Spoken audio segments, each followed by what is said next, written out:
Okay, Syam lagi Syam.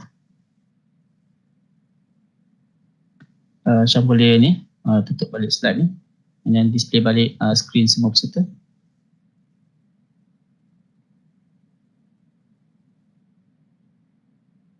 Okay, thank you.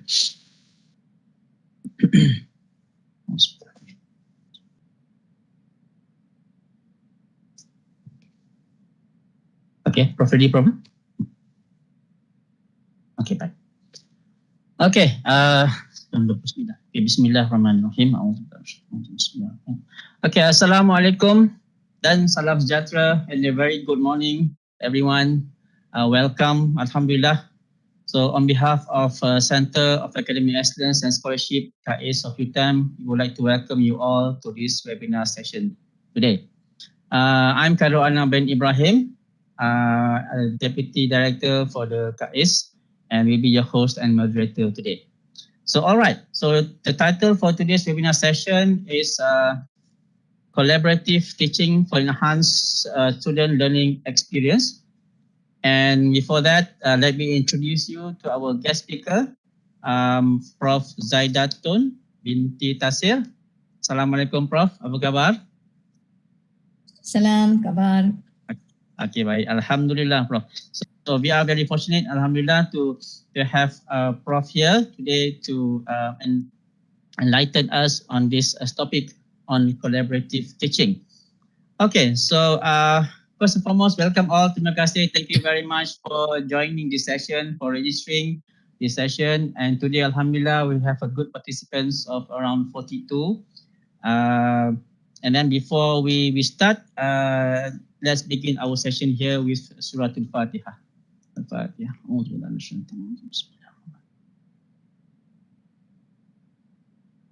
Iya, kenapa doa?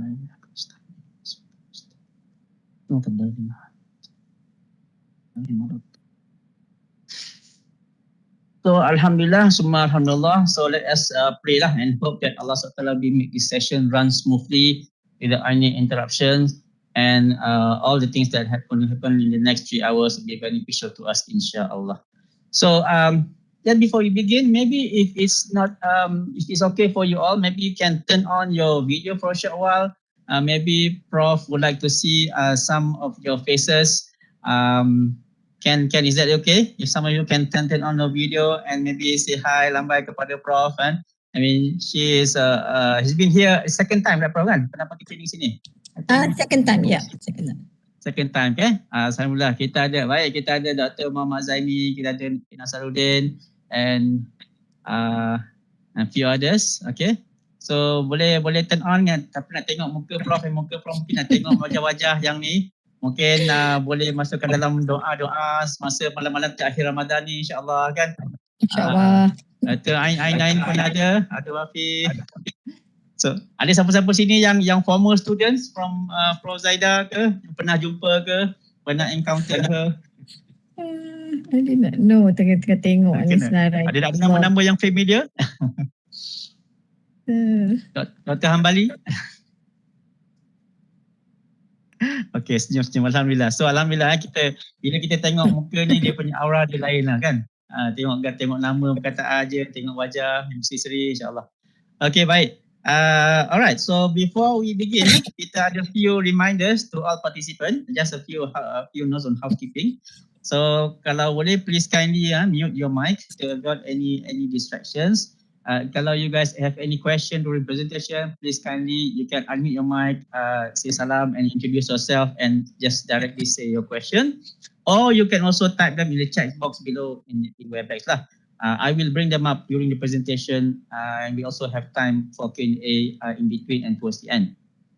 So this session will be normally be about 3 hours, but there will be a short 10 minutes break in between. Okay, a recorded version of this webinar will be available in our Facebook and also live, YouTube live, as well as Kai's website, as well as this presentation slide. I hope that all of you have received my email this morning, that you can also download and print out the slides if you like to, and take some notes, whatever. And also I also provide you the link to the notes down there in the chat box if you like to download the notes. Okay, so I'll paste them again right now. So and then please be reminded that for full CPD marks will be given to participants only if you attend the entire session lah. So as you ask where to click the attendance. So basically our attendance will be taken directly from the Webex system. So make sure that you are online for the rest of the session lah. Okay, in order for you to receive your PC. So no need to click any attendance or whatever lah. All right, so before we begin, let me introduce you to our guest speaker, Prof. Zaidatun Tasir. She is currently a professor of educational technology at the Department of Educational Science, Math, and Multimedia, School of Education, Faculty of Social Science and Humanities, University Technology Malaysia. She is currently the Dean of Faculty of Social Science and Humanities since 2019 until 2021. You see, right, Prof? Okay, she was the chairperson of Malaysian Deans of Graduate Schools Council, MIDEX, from 2016 to 2019. And she was the Dean of School of Graduate Studies from 2013 to 2019. And she's also the research group leader in creative and innovative technology in education, as known as SITE in UTM. She was a member also of Malaysia Postgraduate Education Roadmap Task Force 2017 to 2025. Also a member for Future Ready Curriculum Task Force 2018 to 2019. A brief history of her: she obtained her first degree of Bachelor of Science in Computer with Education Math Honors from UTM in 1995. She did her Master's in Education and Educational Media Computers from Arizona State University in 1998. And she finished her PhD in Educational Technology from UTM in 2002. Her expertise are basically Education 4.0, personalized learning, learning analytics, mobile learning, and online social learning. She's one of the recipients of Top Research Scientist Malaysia to 2020 and was the recipient of the 2019 Education Minister Special Award, ACRI, under Immersed Blended Learning category.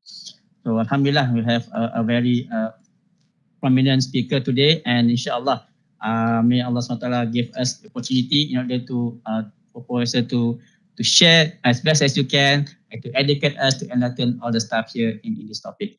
Inshallah. So without further ado, we will turn over the session to our guest speaker, Prof. Zaidatun, and over to you, Prof. Zaidatun. Okay, Bismillahirrahmanirrahim. Assalamualaikum warahmatullahi ta'ala wabarakatuh. Thank you very much, Dr. Khairul Anwar bin Ibrahim. First of all, I would like to thank Center for Academic Excellence and Scholarship under the management of Assistant Professor Dr. Jariah and also Dr. Khairul as the Deputy Directors for inviting me to deliver some of my experience related to our topic today, collaborative teachings for enhanced student learning experience. And to all my colleagues and friends from UTM, thank you very much for your participation in this session. And everybody knows that today is 23rd Ramadan, and then we are pushing at the end of the Ramadan. As I did mention to Dr. Khairul that we have our chit chat before the session start, that nowadays in higher eds. If you're wondering what happens in the transformation of higher ed, it looks something like, I can categorize it something like a very dynamic professions in academia, where if I can imagine back and recall my experience since 1995 as an academician at UTM, and then we have in 2000, the year of 2000, and now we are in the year of 2021, totally after when we look at 10 years of 25 years of the developments of higher ed. It looks like we need someone who really strong in terms of everything if you want to join the academia nowadays. That's the message that I would like to share with all, that every day so you can look into the transformation of higher ed. How can we survive as one of the institution, although UTM, UTM, public university in Malaysia, but I believe to survive as an institution is not easy nowadays, due to because of everybody knows that public university, we did not actually receive full budget from the government. Then we need to actually work up towards it, and students are very, very important. Why I can share this situation, because has been mentioned by Dr. Khairul, I'm actually as the Dean of the faculty, not only looking at the management of the teaching and learning at the faculty, I have also to look at the financial sustainability at the faculty.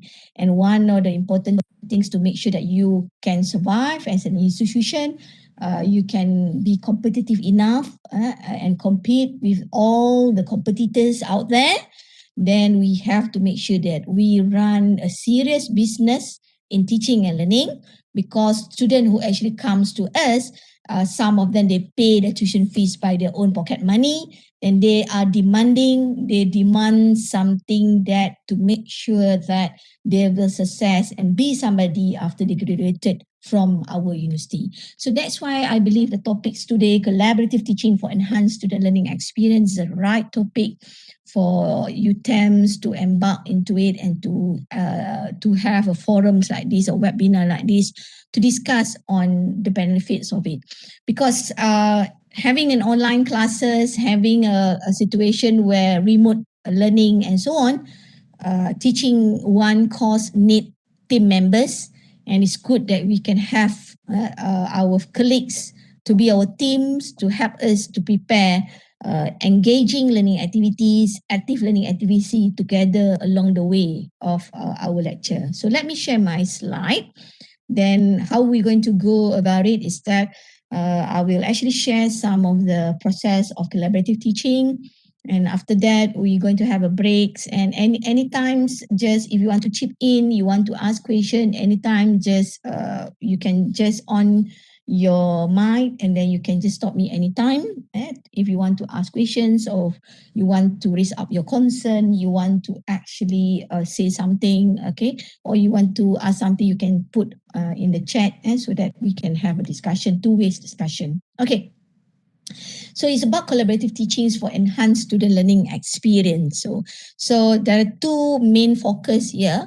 Is about collaborative teaching, and by collaborating with your partner, with your colleagues, okay, the result of it should actually produce meaningful student learning experience, and the students should be learn more. Although it's focused on collaborative teaching, but to produce engaging learning environments, our teaching should and must focus more on student learning instead of delivering information in a one-way situation. Okay, everybody knows this is the developments of our Malaysian higher educations.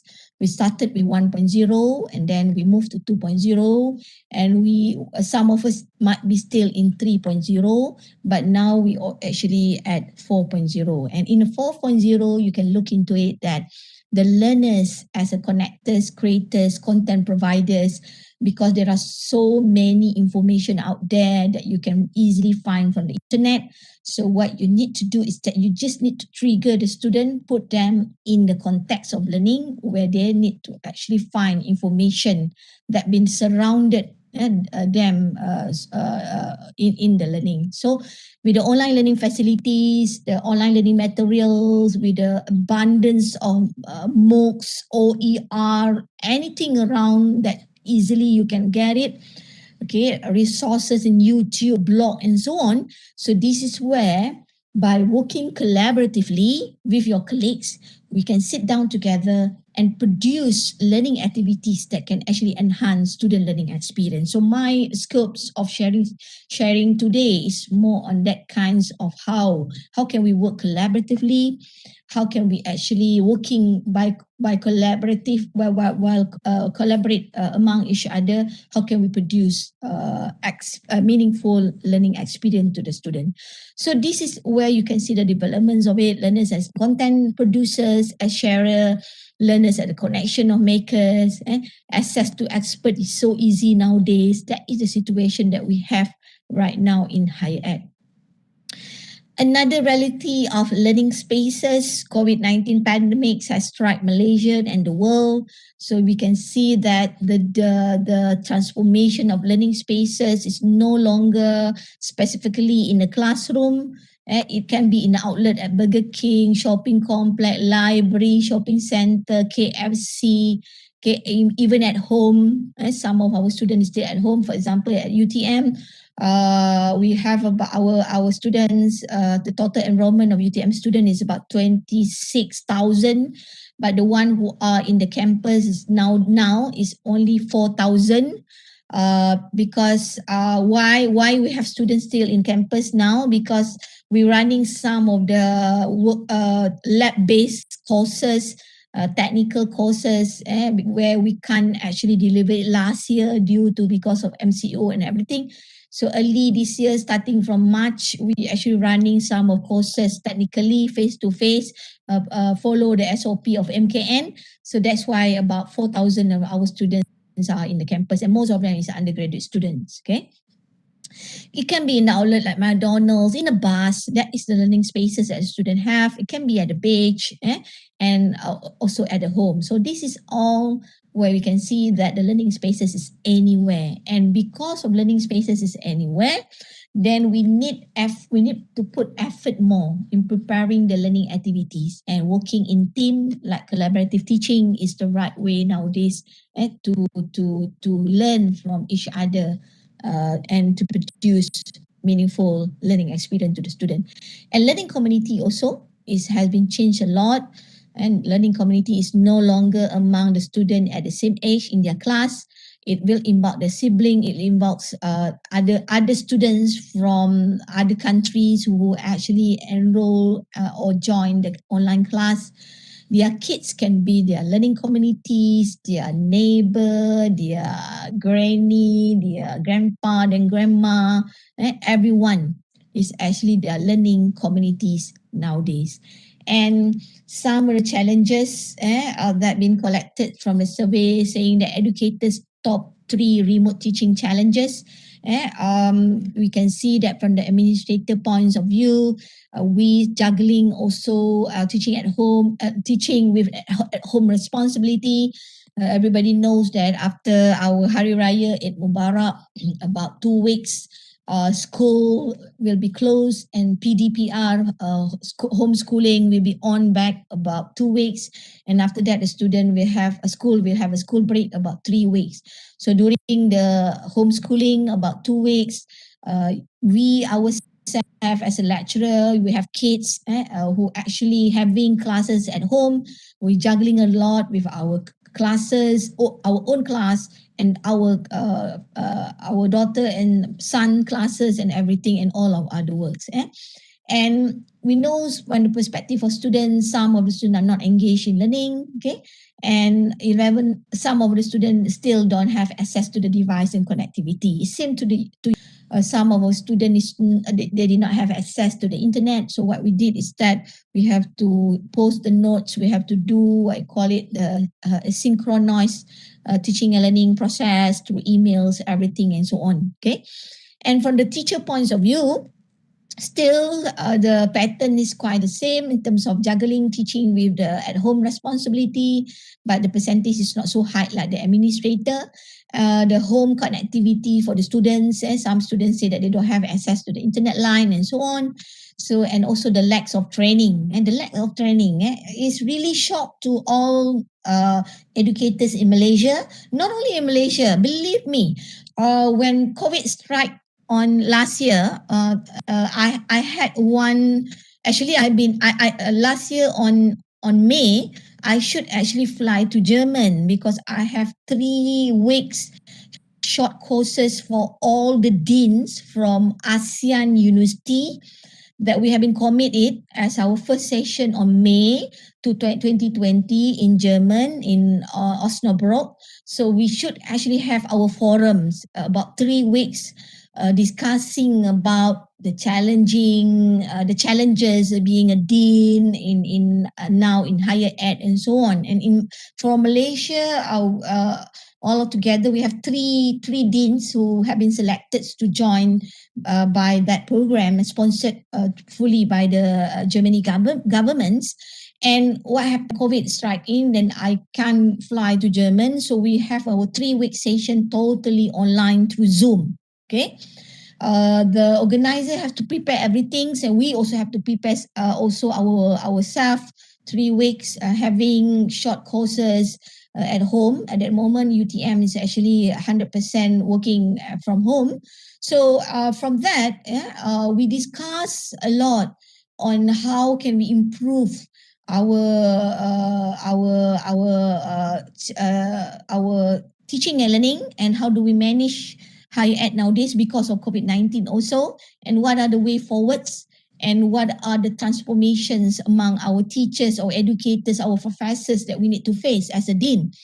And there is a sharing session by lecturers to assist me. Okay, I did not know how to use it, and so on. This has happened in the European country.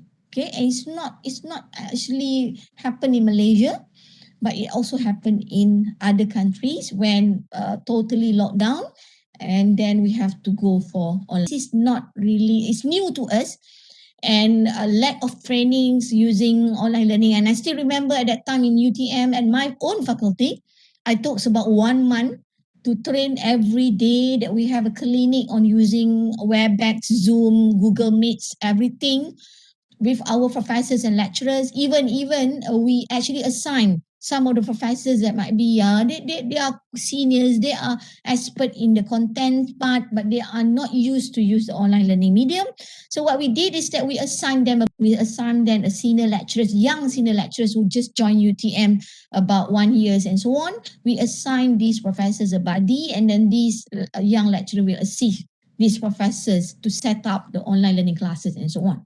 But after 1 year, 2021, it looks like the professor, yeah, we can call it as an IT literate, enough to say that IT literates, and they actually can be parts of online educators with on the skills in using Zoom and WebEx and so on. So that's the situation when we are in the conflicts situations. We need to actually explore it, and we can proceed about it. And collaborative teaching is one of the methods also to reduce some of the stress, to reduce some of the workloads that we have in higher eds, so that we can actually improve our teaching, and we can actually combine expertise among us. Then we can produce more engaging learning activities to our students. Okay, this is a situation. Okay, especially face to face, you can observe your students whether they are asleep or not. But through online learning, they can't on the camera due to the internet line. Okay, you did not know whether the student is there or not. You call their names not only twice, more than 3 times, 4 times, you say it, but they still keep quiet because they can just put it in chat. Prof, I'm having an internet problem. Okay, I can't on my camera. I can't say anything. My notebook, something wrong with the mic in my notebook. So what you can't do anything. You just accept it. Okay, just answer in the chat, something like that. Okay, so that is the situation that we face nowadays. Whether they're sincere with us or not, we do not know. We have to be husnuzon, optimistic.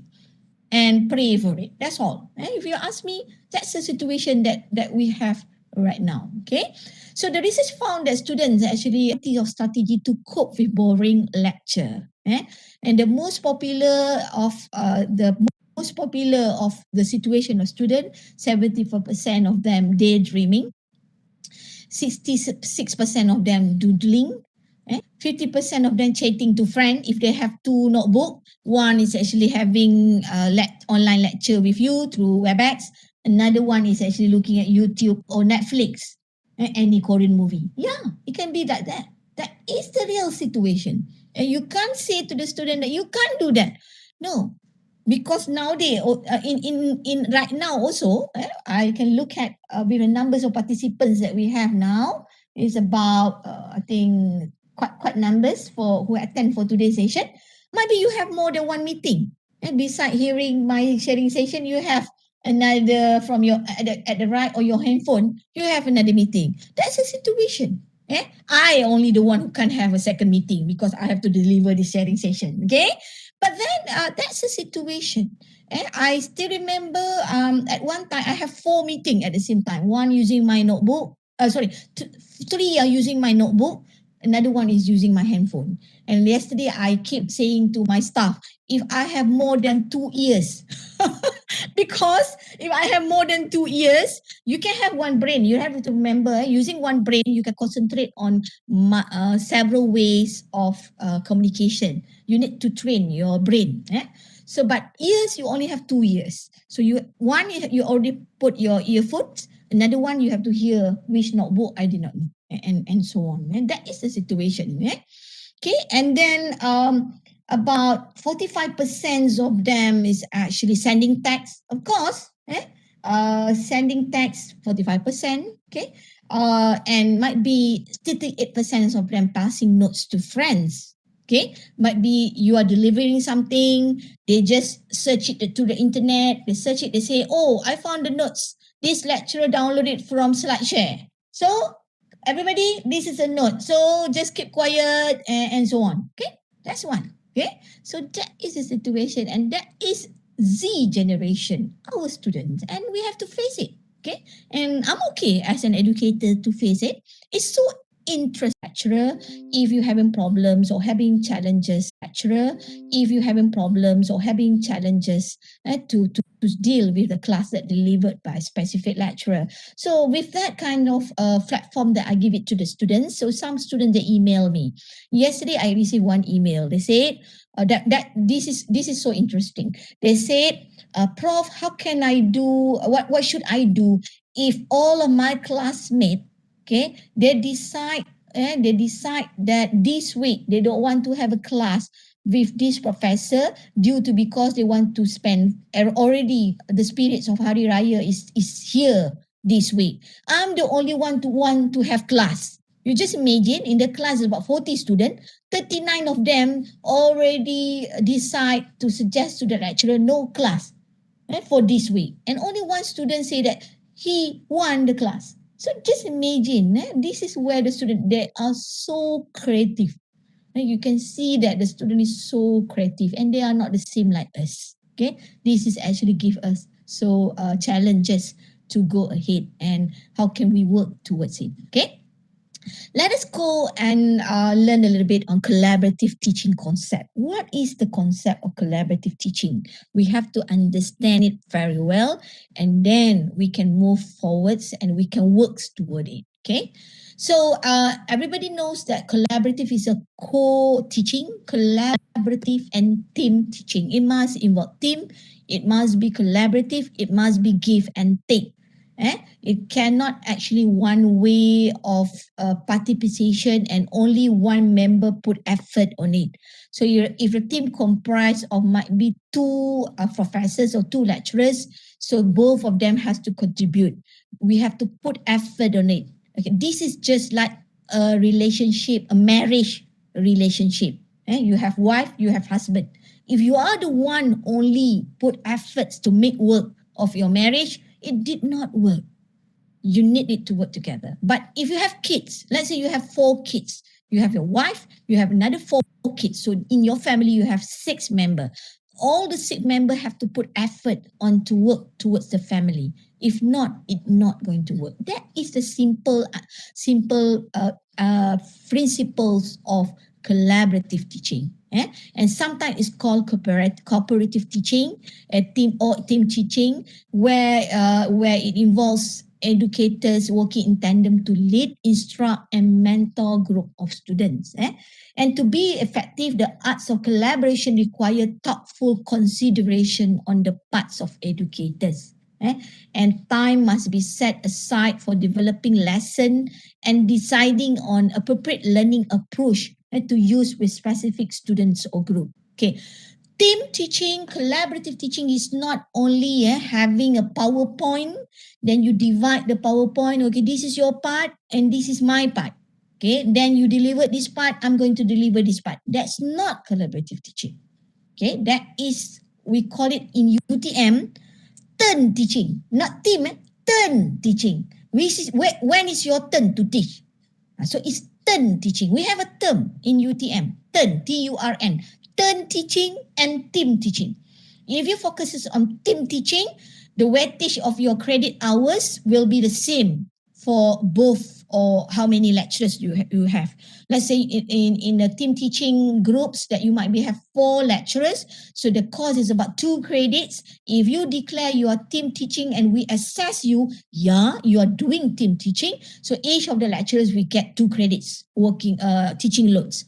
But if you turn teaching, meaning that you just divide the class but you never meet to discuss and so on, okay, even the final exam question also, let's say final exam question comprised of 4 questions, 2 will be actually formulated by me, might be as a partner, another one is by the lecturer, and the marking also have to divide everything. That we call it as turn teaching, and the credit also will be divided into 1 credits for each of the teachers or educators if the class comprised of 2 credits. So that is the one that we have to know is about collaborative teaching. And co-teaching is not one teacher maintaining or planning an instruction. No, we have to work together. And I will share some of my experience because I have I've been mentioned by Dr. Khairul. One of my innovation in collaborative teaching has been awarded with ACRI Award. That one comprised of 7 team members. We are working together for 7 team members, collaborate together in teaching computer programming course at UTM. So I will share some of our resources and so on. Okay. So co-teaching models, there are several co-teaching models that we can look into it. Okay, the first one is team teaching. Okay, I think this is quite popular one. Both teacher, you plan lesson and work together to teach the student. You plan together before the class start, 3 weeks before the semester start, we sit together having it and so on. But if the team teaching comprise only two I call it 2 educators or 2 lecturers, it's just easy for you to set it. But if the team teaching involve more than 2 lecturers, for example, as Steve mentioned, I involve 7 lecturer, juniors and senior all together. What we did is that we have a 1-week workshop. We have a 1-week workshop to look into our activities, teaching notes and everything. And nowadays, you have to remember, nowadays, as I did mention, higher ed, 24 hours is not enough to all of us. I did not know all of you, but me myself, 24 hours, I did not have that enough time. I need more. I need more time to concentrate on my works, especially as the dean and also as a wife, as a teacher, as a supervisors and everything. Okay, so there was a situation at a certain point. I'm actually attending a meeting 2 to 4 and I have class at 4.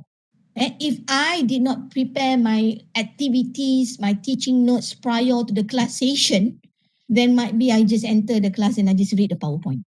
Okay, that's why team teaching allow you to have a workshop first prior to the semester's start, where you can actually revise and plan your learning activities. So when you have a meeting, everybody busy with a meeting, not only me as the academic administrator, not only Dr. Khairul, I believe all of our colleagues here in UTM, You have so many meetings, sometimes meeting with the ministry, meeting with MOSTI, meeting with your partner in research and so on. So when the time comes for you to attend the class, then at that moment, you might be don't have time to browse into your notes. And that's why team teaching is so important, because you have to prepare the notes and everything, activities prior to the class session. So first model is about team teaching. The second one teach, one assist, and one observe, meaning that you have two members. One is the one who teach it, another one is observe it, or might be assist it. Okay, like for example, in the year of 2003, when I've been just back from my PhD in 2002. Okay, and then 2003, at that moment, and there are so many of our colleagues actually in study leave situation where they need also to pursue their PhD, masters, and so on. Okay, at that moment, that is the duration. I think in Malaysia, most of the lecturers in university, they're having a study leave. Nowadays, study leave, not so many of our friends having a study leave, because we recruit automatically those who already have a PhD. Yes, that's easy nowadays in higher ed. But the challenges is that to make sure the one with a PhD is ready to teach. Okay, that is a difference now. Actually, it's totally different. I think Dr. Khairul and me myself is the one who joined UTM as DS. I joined UTM as a tutor, and then DS 45. And the first batch of DS 52 senior lecturer, I'm actually the first batch. I've been promoted to DS 52 in UTM. Okay, and then after that we have, because before that we don't have a senior lecturer, we only have lecturer DA 02, if I'm not mistaken, DA 02, DA 01. DA 01 is Madya, professor. We have senior lecturers and we have associate professor. Okay, so you can see the difference. I did not know, but I can see the difference. The one that you just recruit as a senior lecturers fresh from PhD, doctoral degree punya graduates and program, and then be a lecturer as a DS 51, compared to those DS 52 promoted from DS 45 and then go for DS 54 as an associate professor. You can see in terms of your maturations and maturity difference. So that's why the second one teach, one assist, and one observe, sometimes is good for mentoring. The one who teach is professors, the one who observe or the one who assist might be junior lecturer. So for example, in 2003, when I've been assigned 10 section, at that moment memang mengajar banyak. There's so many classes that I have to handle. I've been assigned 10 section to teach programming, comprised of the total of 300 students. And I, at that time, actually enforced practical tests. So I have one young lecturers who help me, who assist me in teaching. So I'm the one who teach. So that person is going to assist and observe and learn from it. So the second one is more on mentoring. Because it's going the second educators will assist and give individual help as needed, or observe and learn something from us. Okay. The third one is station teaching. Station teaching is about we will responsible for different parts of lesson. This is very interesting. Station teaching is so interesting situation where if you have might be three professors, you can set a station. So the student will move from one station to another station. How can you do it through online? You can do that by having a 3 different WebEx channel at the same time, or might be same WebEx session, but you set up a 3 breakout room. You set up a 3 breakout room. That is station teaching. Okay. The fourth one is parallel teaching. You just split the class. The class you split in half. Each teacher will take one group. You just split the class into 2, split in half. One will be handled by educators A, Professor A, another one is handled by Professor B. Then run parallelly, run at the same time. Another one is alternative or differentiated teaching. This is where one teacher will teach a large group of the students, while the other one will teach a small group. The small group is the group that might be left behind in terms of understanding certain concept.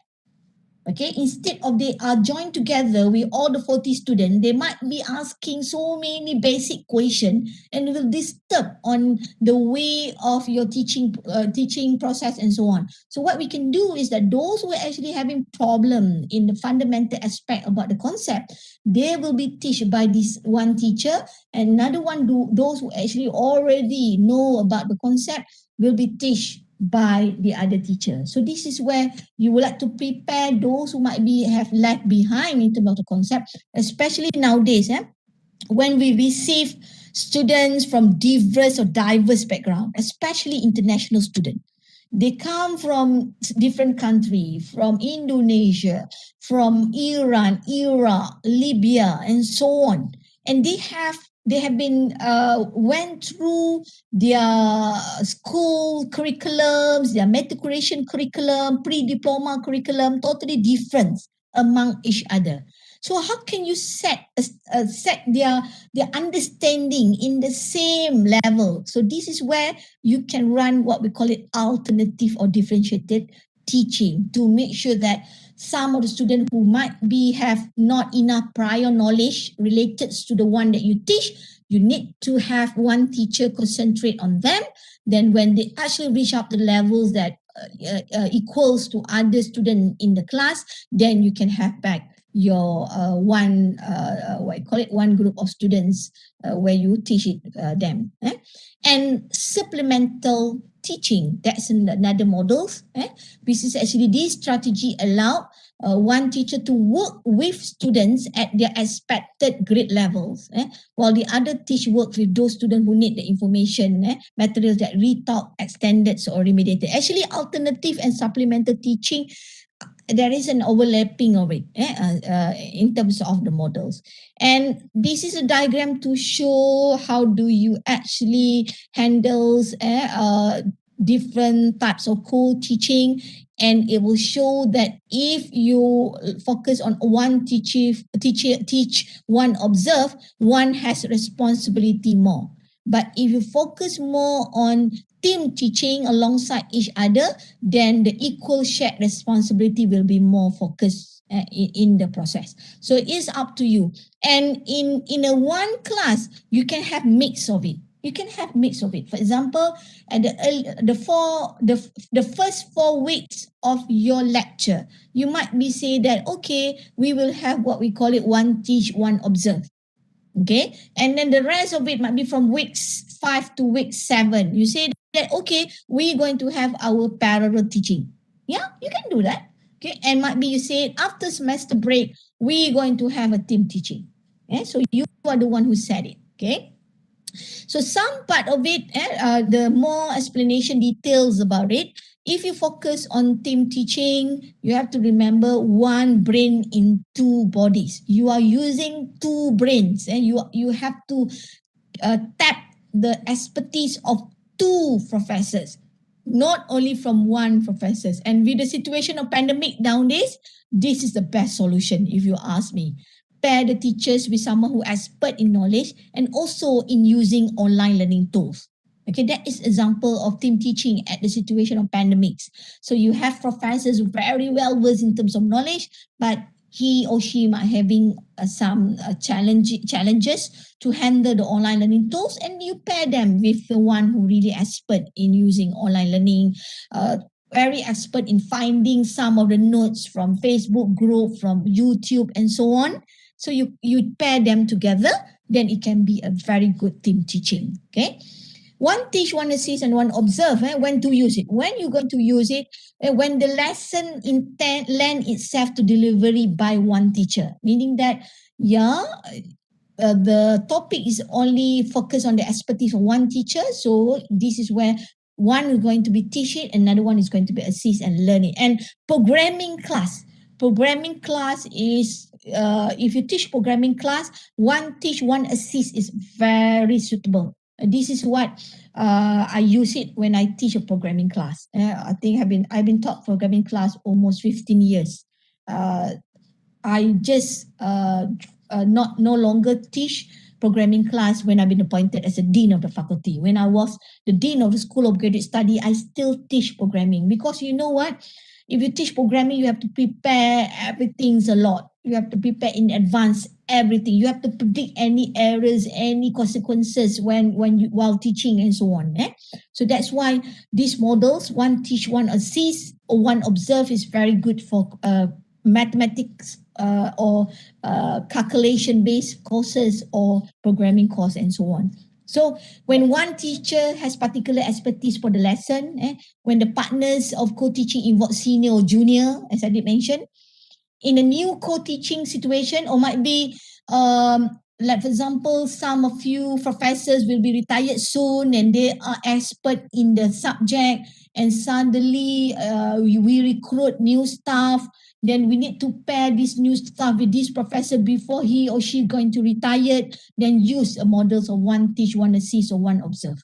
And to make sure the succession planning take place properly. Succession planning is not only planning who's going to be the dean, who's going to be the deputy dean. Now at UTM, we are doing the succession planning on who's going to replace these professors to make sure the sustainability of the content expert in UTM. At 2020, 2021, for your information, in UTM, we have about 40 of our academic staff will be retired. Just imagine 40, and most of them are professors. And we don't have a luxury allocation of budget to sustain them to join us as a contract staff. Okay, so that's why we recruit new staff, and to train someone who are really expert in the area, it takes time. So what we did is that we will be appoint them at a contract basis for 1 year or 2 years, and then we pair them with these junior lecturers so that the junior will learn and tap as many as they can from these professors. In lessons stressing a process in which student work needs close monitoring. Like, for example, I did mention on programming, on mathematics calculations. So one teach, one assist, or one observe is very suitable. Okay, station teaching. What you can do is in station teaching is that the content and students are divided into 3 groups. You need to divide it in 3 groups because you have 3 stations actually. I will share you the stations. 2 stations are teacher led. So one station led by one teacher, another second station led by another teacher. With the third station is where the student work independently. So this is station teaching. Station teaching is so interesting. You can make a competition in a class. Okay, but how to do that through online? Yes, you can do that. You pass the students through breakout room. You set a 3 breakout room. 3 breakout room. One breakout room is for independent learning. Another breakout room is for teacher 1. And the second breakout room is actually the second teacher, and so on. So the student will rotate between the station. They will rotate between the station. Okay, and by the end of the session, student will have completed all 3 stations. They will join the station by teacher A first. Then they can go to independent station. Then they can go to the teacher B. Okay, so this is where in the informal way, what you can do is that first station with a teacher A, so you might be give them the concept, the fundamental parts of a certain topic. Okay, then you give them exercise. Okay, then you go there, they ask them to go for independent station. In independent station, they have to work together among them and solve the problem given. Okay, then the third station, they will go to the third station to verify their solution, to discuss any problems, any things that they still did not understand with the second teacher. Can you see that? Okay, this is how you can do station teaching. And each teacher will have seen every student. So it looks like you're having macam open house lah. The teacher is having open house, waiting for student to enter it. It's very interesting. I did it in my problem-based learning class in 2006, station teaching. And the student is so excited. They are so excited. And what we did is that for this station teaching in 2006, when I did it, I find another lecturer, say he teach that section. He teach one section, I'm actually teach another section. So I asked my another lecturer, say, do you want to join me? We are doing, he said, what is station teaching, prof? I said, this is how we do it. Then we discussed about it 1 week. two classes. We have two classes. We divide the student into 3 sections. We make it competition. We give award to the student. We give gift to the student. The student love it. The student really love it, the station teaching. So this is what we can do in your class. So this is the diagram to show the station teaching. So this is the first station with the first lecturer. Then this is the independent station where the student will actually do the works and solve the problem given and the given problems together. Then they go to the second station, the last station, the third station to verify the answer and might be to check the answer. And they can go back to the first section to share their success story. To share their success story to the first teacher and so on. And this is what you can do that. This is station 1, fundamental concept might be on thermodynamic, 2, guided instruction. And you it's up to you. How do you work it? It's up to you. You can start from here. Fundamental and give to the second teacher, guided instruction, and they work independently. You can do that. Or you can start with fundamental first and go independent and guided and go back to the teacher. It's up to you. Remember one thing, okay, my background is education, okay. I used to criticize also people in education, because I'm actually one who actually applied education. My background is applied education because my area is computer science education. So I sometimes criticize my colleagues who are actually pure in education. Some of the principle in teaching and learning, the theory and so on, they are so rigid. Okay, when you actually use it in your teaching, you can't follow it. Realistically, when you follow it, it's not going to run smoothly. So it's okay for you to make some adjustment. For me, it's okay for you to make some adjustment. The most important thing is that it works. You enjoy it. Your student enjoy it. So up to you. Like for example, you might know about problem-based learning. Problem-based learning is so what we call it, so many type with quite numbers of principles of it. Okay, but might be from the 6 principle of problem-based learning, you said you only going to use 2 of it. Okay, the rest of it you think that this is time consuming. I'm not going to use it. It's okay. Then you call your class as semi problem-based learning. Just claim it. I'm actually implement some part of problem-based learning, but I know it's not full problem-based learning, but it's part of problem-based learning. So as an educator, be creative. Be creative and adjust as many as you can on all the learning principle and teaching principle. As long as it works, you enjoy it, and you can see the student learning take place. And that is my advice. The advice from the education when you people lah. Okay. So parallel teaching, you divide the student into 2 groups. Each teacher delivers same content at the same time. Some of the advantages, lower student to the teacher ratio lah. If your class might be 60 students, then you can lower the ratio of students to lecturer. You will promote participation. It works well for drill and practice and review session and so on. And the small group, the teacher can pay more attention to student need. And when the group is so small, so instead of the comprise of 60 students in one group, so might be 30 students, and then you can concentrate more, you can remember the student name more and so on. But disadvantages is that it takes in the same classroom. The parallel teaching happen in the same classroom unless you have a different space that you can run your parallel teaching. But through online is so easy. Noisy environments not going to take place in online because you can just break them into 2 different breakout rooms.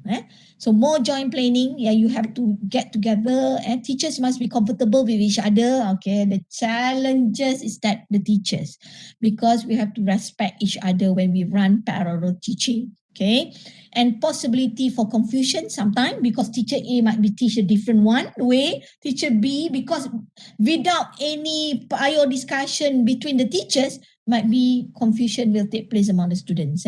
Not for new teacher. If you ask me, parallel teaching is not for new teacher. And another one is alternative teaching, where you divide the student according to their performance, low and height, and versus height.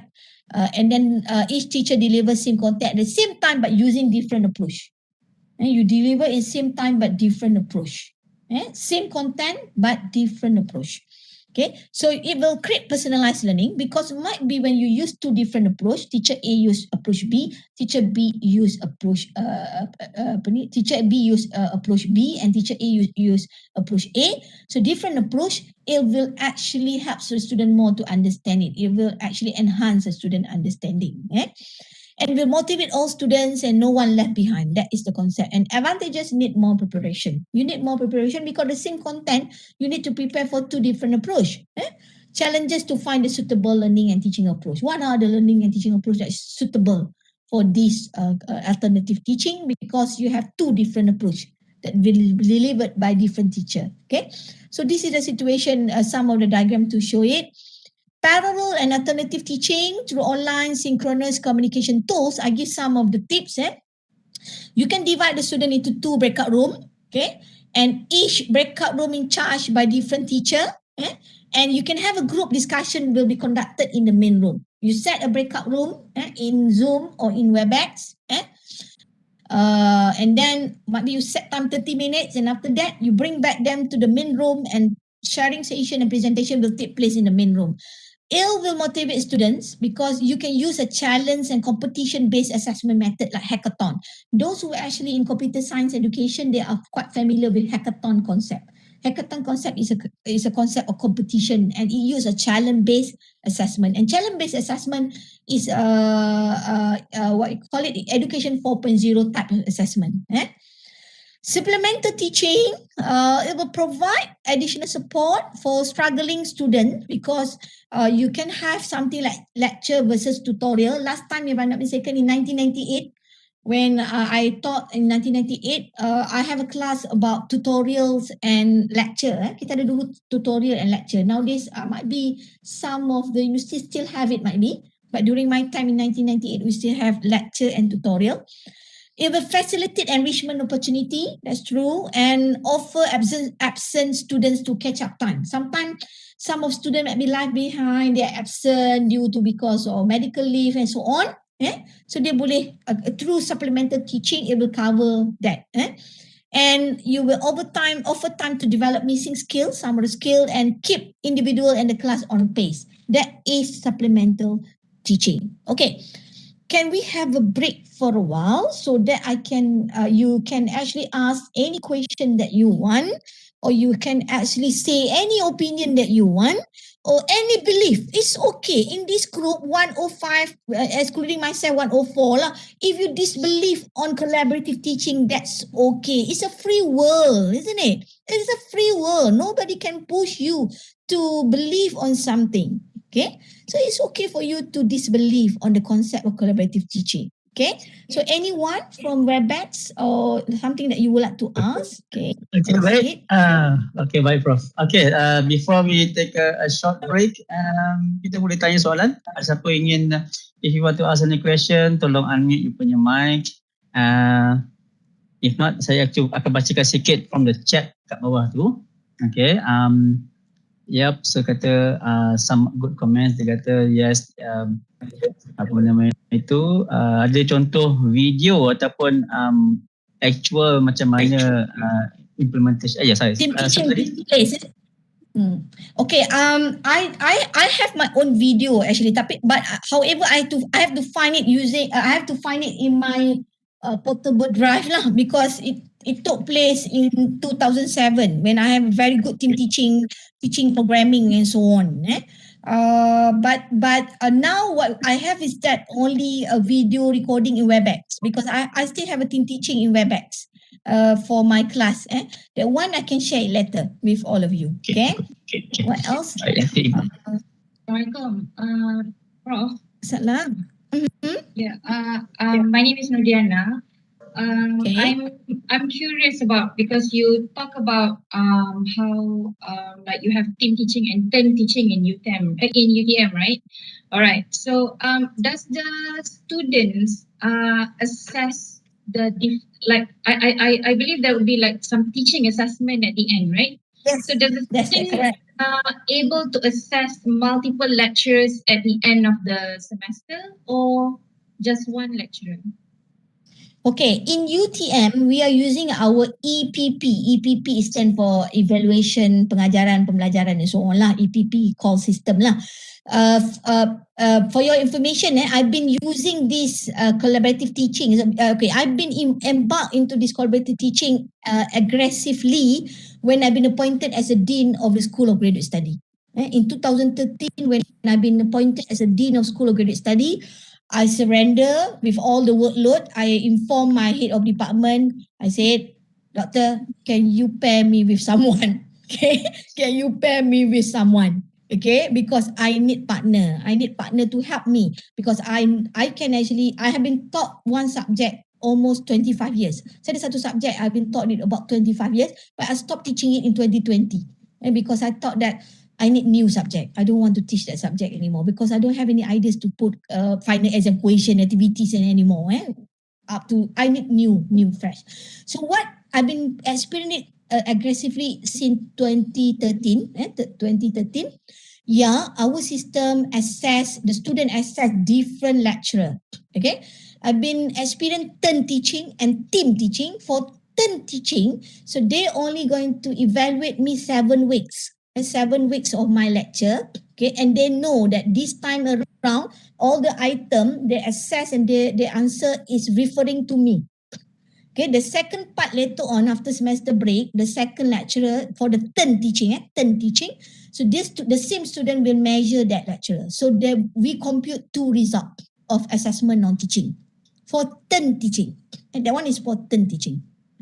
For team teaching also, they will measure both of us, but they're not going to measure it in the middle of before semester break, and they're not going to measure in the semester break. For turn teaching, they will measure it at week 8 of lecture because I'm done my first part, isn't it? The second part will take over by the second lecturer. That one turn teaching, so they have to do the assessment 2 times lah. But then for the team teaching, they will assess me and my friends using different form, but at the same time, meaning that at the end of the semester. So that is what UTM did. So our system allow it. If the class comprised of 4 lecturer, there will be 4 different form. So they can actually assess that lecturer individually using 4 different form. And we compute 4 different result for the lecturer. Okay? I hope I answered you. I have another additional question about this because what we do right now, which I call team teaching, is basically we plan the classes like together. We plan all the assessments. So for the final exams, for example, there are 4 questions and there will be 2 questions done by me and the other 2 questions by my partner and big term and so on. All the quizzes we plan together.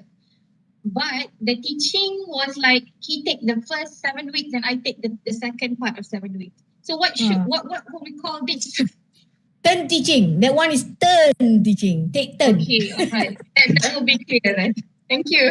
Okay, but don't get me wrong. Nothing wrong with turn teaching. Nothing wrong with turn teaching. Okay, because for me, I'm the one who going really open in teaching and learning methods. I'm actually welcome any ways of teaching and learning method. Although I'm actually use active learning, problem-based learning, collaborative learning in my class, but I'm actually welcome any ways of teaching style that you can do. So nothing wrong with turn teaching. Okay, but what been mentioned by you actually implement what we call it a little bit. The process of delivering is turn teaching, but the process of preparing is looks like collaborative teaching. Can you see it? Yeah. The process of delivering. Yeah, the process of delivering the teaching process is turn teaching, but the process of preparing the learning material looks like team teaching. So you can only claim that you are using semi-collaborative teaching in terms of preparing the notes. Okay. Okay. Yeah. Thank you. Okay. Thank you, Dr. Naudiana. Any more question? You want to speak directly to Prof? Okay, there are some few comment here. They got a nice good point, Prof. Semi PBL and semi CL. Never thought of that way lah. This is semi can apply full, at least part of it lah. Maksudnya it's okay to apply part of the concept. So better have some rather than have none lah. And then there are Yes. two questions from Jisha. Question number one is there much different from team teaching for face-to-face and online approach? That's the first question. And second question, PBL. Does a student has to do a project or not, Prof? Student mesti buat project ke, Prof? Okay. And different team teaching for face-to-face and online approach is that the concept is the same, but the learning and teaching material that you prepare for team teaching for face-to-face and online approach is totally different. Okay. I love team teaching through online learning or online approach, because I can actually have so many resources that I can tap it from all the internet punya access, YouTube or Facebook page on certain topics. Because like for example, if you teach thermodynamics or if you teach engineering courses, there are existing now Facebook page yang focusing on that kind of topic, that you can be the members, you can channel your student there, you can just select certain teaching and learning materials shared by all the experts around the world that you can use in your class. Okay, so if you ask me, in terms of approach for team teaching, needs more works. And good about it is that for me, through online approach of team teaching, the student they're actually active in terms of thinking, but physically they are not really active lah, because they are not face to face. They did not meet face to face with a friend. But team teaching in the classroom face to face is so exciting because they can move around. And they can move around. That's the beauty about it. I miss it a lot. When they can move around in my class. You can smile, you can laugh, and you can interact. You can hug them if they're success in solving the problem. But not in Facebook. In online. In online, you just can hug it online. Everybody say, okay, hug, something like that. Okay. But the interaction is not really kata orang kata involve emotion lah, more on imagination. Imagine it, okay, and so on. Okay, so I hope Husnuzon, Prof. Charizan, husnuzon, yes, husnuzon and so on. Okay. And student mesti buat project. Yes, in problem-based learning, the student must involve and doing project or problem. The problem that they will be solved in the class, that's the project. But if you give project to them, but in the context of problem, you can call it as project problem-based learning, POPBL. There is a term, POPBL, introduced by Maastricht University, where, because in engineering, sometimes you might not have a real engineering problem, but you have project. So you want to use the principle of problem-based learning, but the problem is not really a real problem. The things that they will focus into it is a project. So you call it as project problem-based learning, POPBL. There is a term for POPBL. PBL or project-based learning, the student must work in one project and they must do it in a group, in a team.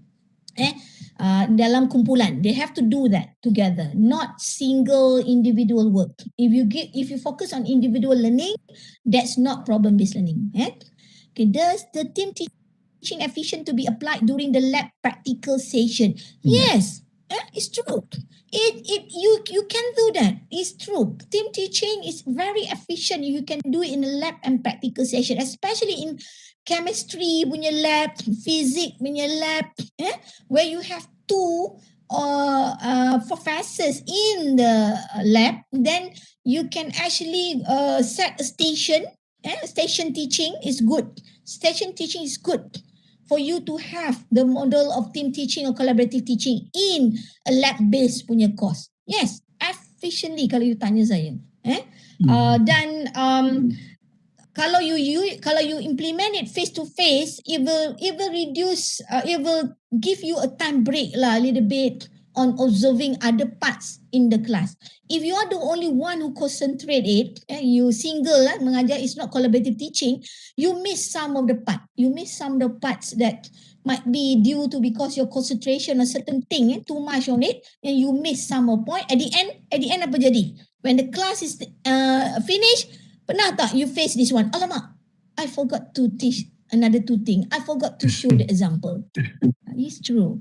And then what happened? Next class, you have everything else. Yeah. So that is why collaborative teaching should take place actually.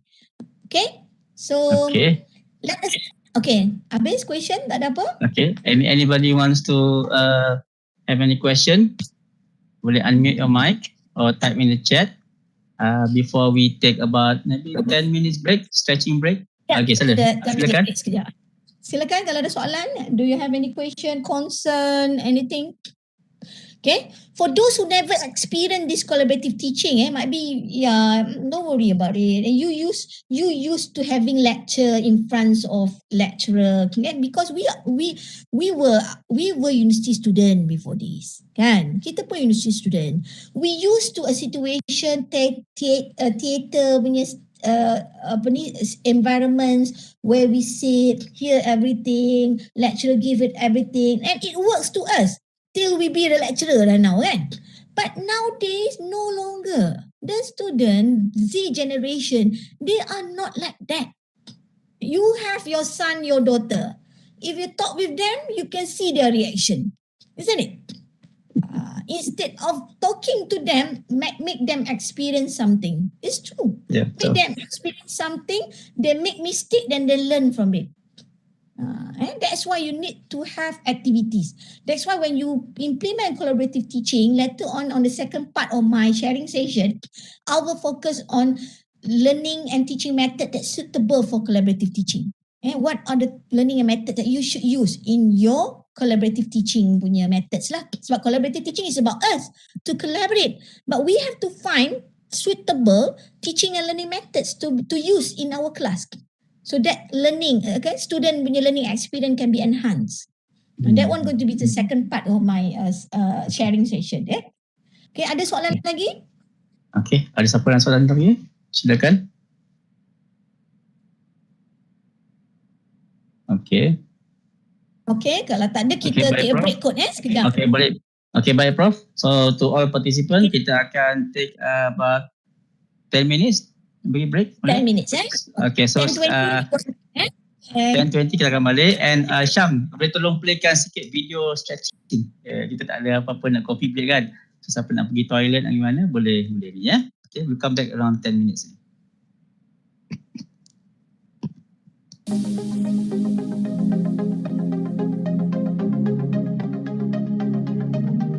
We often get asked which exercises are best to do at your desk. So I'm going to run you through a simple routine to do throughout your working day.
Boleh kita sambung ke, Dr. Khairul? Okay, baik. Okay. Bismillahirrahmanirrahim. Okay, boleh. Okay. InsyaAllah. So, sebelum kita sambung, continue. Maybe kita tengok soalan. Ada yang nak bertanya lagi ke? Tadi Cik Ahmad Shah, Cik Shah.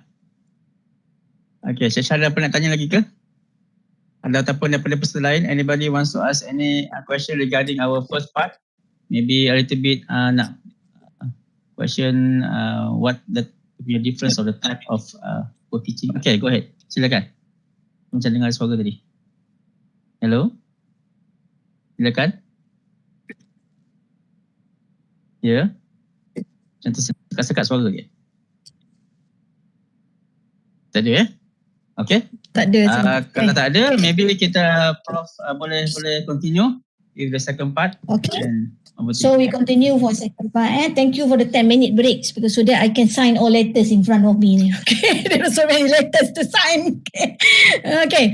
So that's the reality. You even 1 minute is so important nowadays.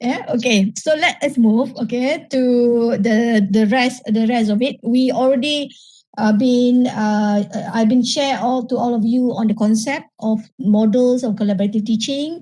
There are a few concepts of it, six models of it. It's up to you which one that you can use it. And if you want to adjust a little bit, you can adjust it according to the needs of your class. Don't worry about it.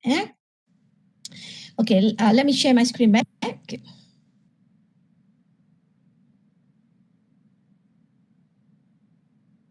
Okay, let us move to the rest of it, which is actually kita ada sedikit activities.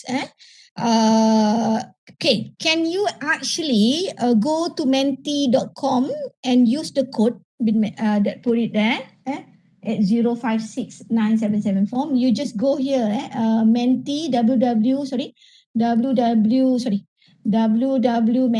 Sekejap saya betulkan sikit, takut tak nampak. Sekejap. I'm afraid that might be you.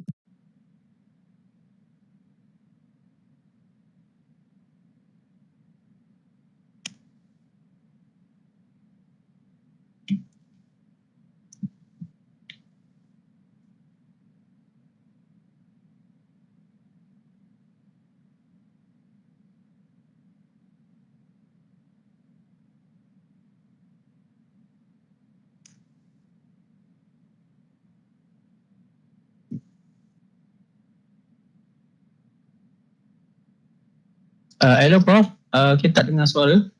Prof?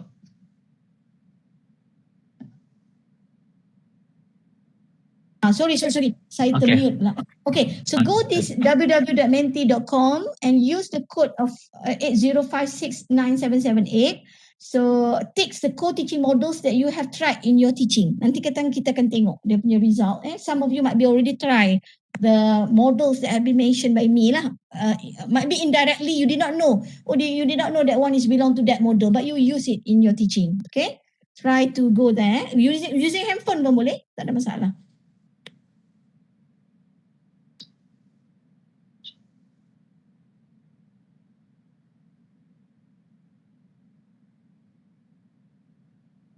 Prof, kalau turn teaching mana Prof? Kalau turn teaching.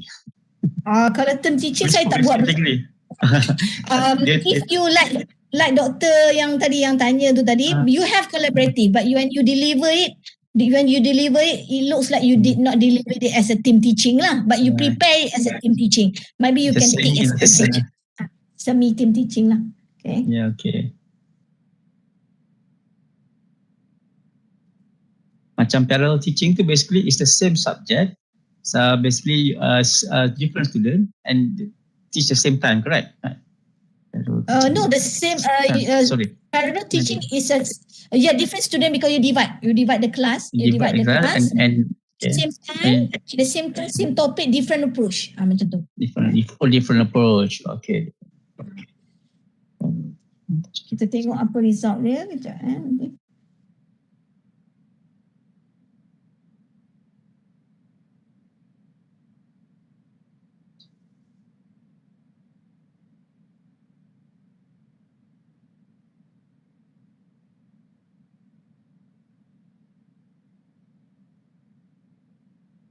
Okay, boleh nanti saya akan share, I will share the result. Sekejap.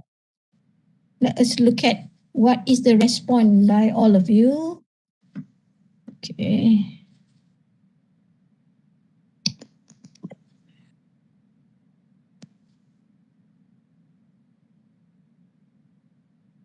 Okay, this is the response, meaning that most of you are using team teaching.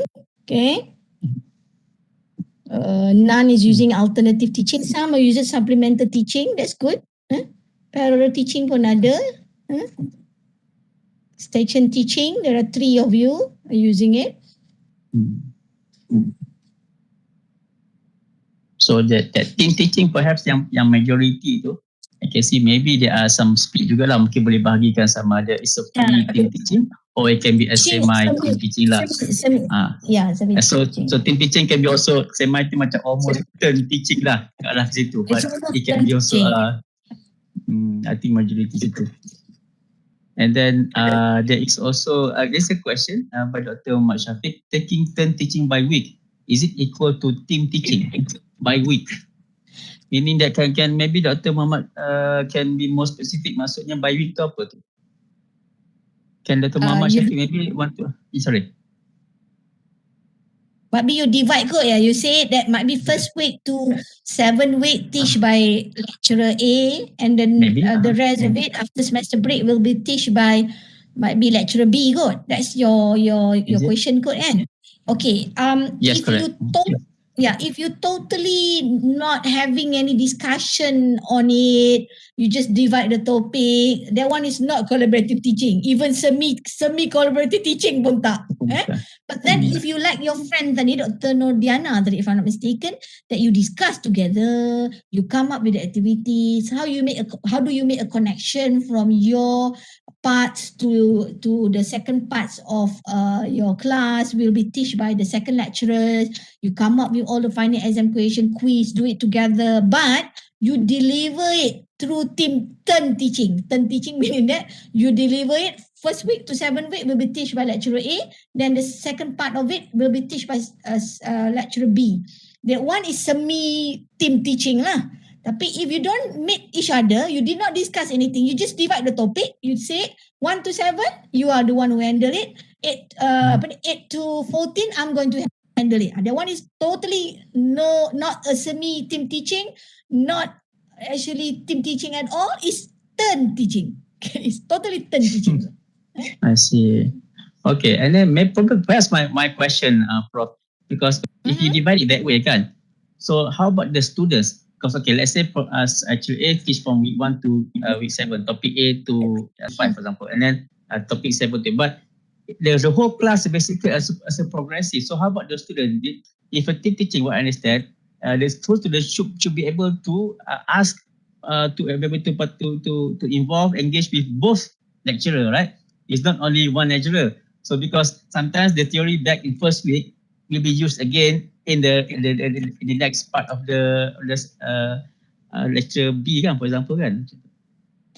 Then if you deliver it like turn teaching, what happen is that if the subject is referring to, let's say you have 14 weeks of lecture, but you have 10 topics, let's say 5 topics on the first part of the semester before semester break, the other 5 topics after semester break, what happened is that when you implement turn teaching, the continuity of the content tu memang ada a little bit kata orang problem, and then the student itself, when they start at the first 5 topics that have been taught by this lecturer A, they want to ask that one to the lecturer B, that one it will create conflicts, it will create confusion and conflict. Okay. But in certain situation, like for example, I experienced one unique situation of turn teaching in my programming subject. Okay, we in the class we teach two software. We teach two software. One is actually about web programming. Another one is about standalone programming. Okay, so I'm actually the one who in charge on web programming. So my colleagues, another one in charge for standalone programming. It's totally separated though. It's totally not embedded, not integrated between these two topics because it's totally two different language. So that one will do it turn teaching totally, and that one is not going to create problem lah because after they learn the first software, they will open a new macam understanding on another software. So if they having problems on the first software, they will refer me lah because I'm the one who teach the web programming. So if they having problem on the standalone application punya software, they will refer to the lecturer B lah. That one is totally can done lah in turn teaching. But then because in terms of expertise, I'm not actually expert in standalone application. I'm expert in web programming. My friends expert in standalone application. Jadi this is where you combine it into turn teaching. That one is okay for turn teaching. That's why, as I did mention, not teaching. And nothing wrong with turn teaching. It's up to your subject. But however, if your subject is integration of the content, meaning the content 1 relates to content 2, and the contents of 1, 3, and 4 will be used for content 7, 9, and 10 back there. Then when you do team teaching, that's really a problem. At the end, you know what happened? It will create conflict. Lecturer B will start membawang about lecturer A. They say that, this is a fault of lecturer A lah, did not cover the content so much about it. This is why you did not able to solve this problem. You nampak tak? Itu yang saya kata, collaborative teaching, if you did not understand it very well, it will create conflict among you yourself. In reality, colleagues and my friends from academia, in reality, nobody actually kata orang smart and well enough working in team. Lecturer also having problem though in terms of team working. You can observe it. It's true. You can observe it. Sometimes in top management also they're having problem because it's human being. Because when you work in a team, you have to tolerate, you have to understand, you have to sometimes sacrifice, you have to respect their ideas. Although might be you have another good ideas, but you have to honor the ideas from the second lecturer. Kan? Kalau tidak they feel offense. When they feel offense, they don't want to be a collaborative members of your group. That's one thing. Okay. And in reality, nothing wrong with academia, but something wrong with human being. Human being, they cannot work well in team because they have their personal intention, personal interest. Betul tak?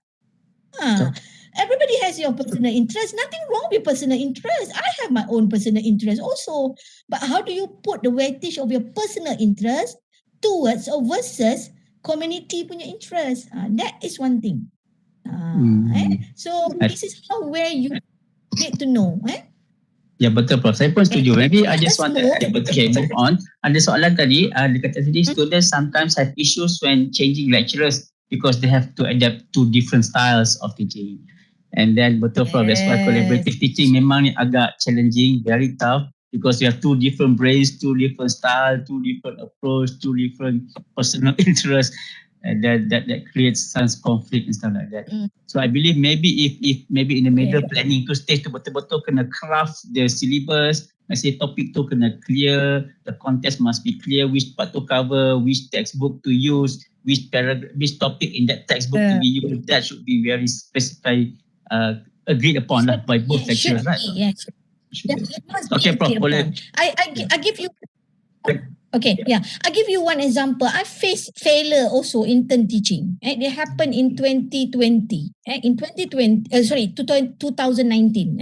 In 2019, on 1st March, my term as a Dean of School of Graduate Study ended because after 6 year being appointed as a Dean of School of Graduate Study, I thought that I don't want to focus on postgraduate anymore because I've been working with postgraduate matters since 2004. So just imagine from 2004 to 2019. So I've been assaulted and I don't want to think about postgraduate anymore. Sometimes you want to do new thing, kan?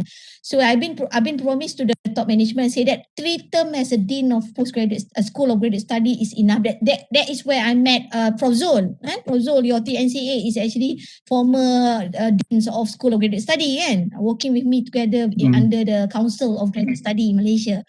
So I've been in postgraduate since 2004, and I've been at School of Graduate Study since 2009, because 2009 I've been appointed as Deputy Dean of School Graduate Study, and 2013 as the Dean. And 2019, I've been told to the VC, Vice Chancellor, say that I don't want to continue my term anymore.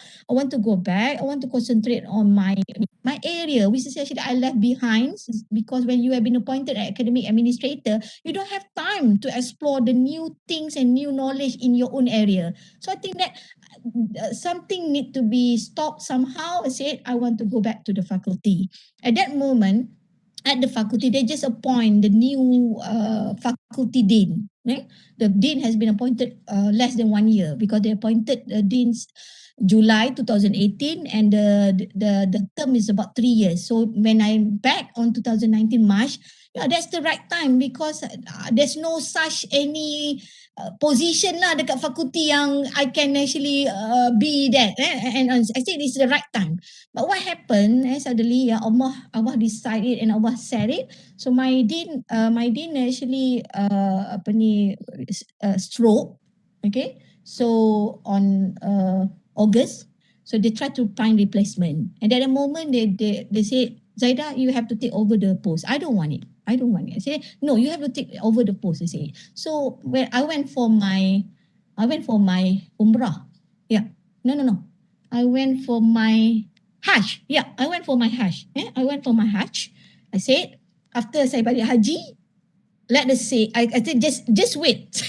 Just wait when I back from my Hajj, whether I want to accept it or not. I said like that. Okay, they said, and then the top management said, okay, yes, just go for your Hajj. Then after you're back from your Hajj, to be fair to you, we'll discuss back. Okay, so at that moment, because that one is September, the semester 1 to 2019-2020. So my head of department already give me full teaching load. I teach 4 subjects at that moment, 4 subjects, including the computer programming, because I have no position. So they give me a full load. Lah, professor, week 7 with salary, you have to take a full load. Lah, okay, subject. Okay, so when they appointed me as a dean on October 1st, as a dean of the faculty with the 4 subject, just imagine, with the 4 subject, I say to my head of department, no, you need to give me someone. Okay, I have to let go 2 subject. I say another 2 subject. I say I can keep it, but I need someone to help me on the programming part. I say, okay. So new postdoc teaching. We have a postdoc teaching in UTM, the one who fresh graduated from PhD, international students who graduated from PhD, we appoint them as postdoc teaching. That is how we tackle for ranking lah on international staff. Sebab we don't have enough budget to recruit them for 3 years. We just recruit them for 6 months. So my head of department give me one fresh graduate from PhD as a postdoc teaching from international, and she was my student though when in 2010 that went through my programming class. Okay, so I give the second part lah, because as I mentioned kan, my programming yang ada tu ada two language, 2 software. So I give the second part, web programming. I cover the standalone, okay, because that subject before this I can teach both standalone and web programming. So I let go the web programming part after semester break. I asked her to teach it. So what happened is that she can't teach it. The student came to me and made complaints saying that, Prof, we did not understand anything. it create conflict. So what happened is that I have to take over the class again. This is where kalau you tengok without proper planning, failure can take place. Okay, and then you might be bad experience for you lah, and then you don't want to embark into collaborative teaching or team teaching anymore lah in the future, because you actually experience it bad situation on it. So that's why preparation. I make a mistake also when I pass the second part to that postdoc teaching. I did not give any briefing because I thought that she was my former student. She should be okay. That's assumption. Never assume something. That is my assumption. So because I have so many things to do at the faculty, so I just ignore lah. And after 4 weeks of semester break, then the student came back to me saying that, Prof, we did not learn anything. Oh my God. Then I have to decide something. I have to take over the class again another 3 weeks and do some of additional classes to cover that postdoc teaching yang cannot teach lah. Meaning that one failure, I faced failure because I did not prepare, I did not discuss with this postdoc teaching lah, how to handle it, how to do it and so on. Okay, baik, Prof. Actually, I assign also mentor to this postdoc teaching, tapi because of the mentor might be have other responsibility, no formal discussion take place, then it's failure. So this is where I would like you to know that it's okay to face failure in implementing new method, but work up towards it and don't ever give up and try it again. Okay, that is what. Meaning that everybody face difficulty in embarking into a new method. So don't worry about it lah. Okay, so let's move. meaning that you have both lecturer or the team lecturer have to talk to each other, have to have check and balance, have to check on each other's punya teaching, each other's performance, and the same student. Okay, what happened to my student in your class, and here's also what happened to my student in other class. So both people have to be updated with the status of the teaching of the class, right? Yeah, because it's your class, it's our class. It's not only lecturer A in the class, it's both. It's our class. That's why we have to work it together. Okay, jadi ada soalan lagi. Sorry. Ada KDTM, ada appointed coordinator ke untuk team teaching?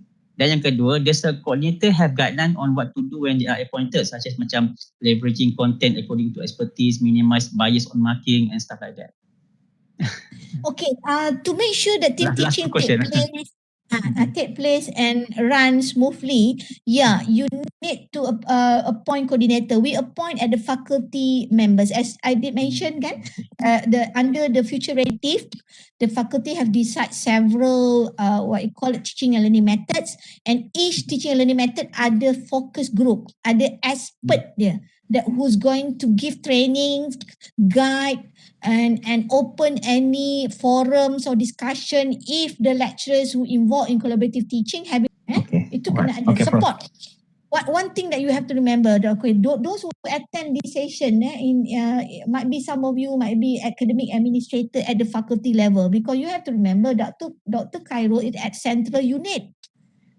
Dr. Cairo is at central unit. The role of central unit is just give exposure and training to all of you, but the faculty admin is so important. That's why when I've been before this, I'm not the faculty administrator. I'm actually a centralized unit administrator, academic administrator. So that's why I know you are the one to need to give or must give support.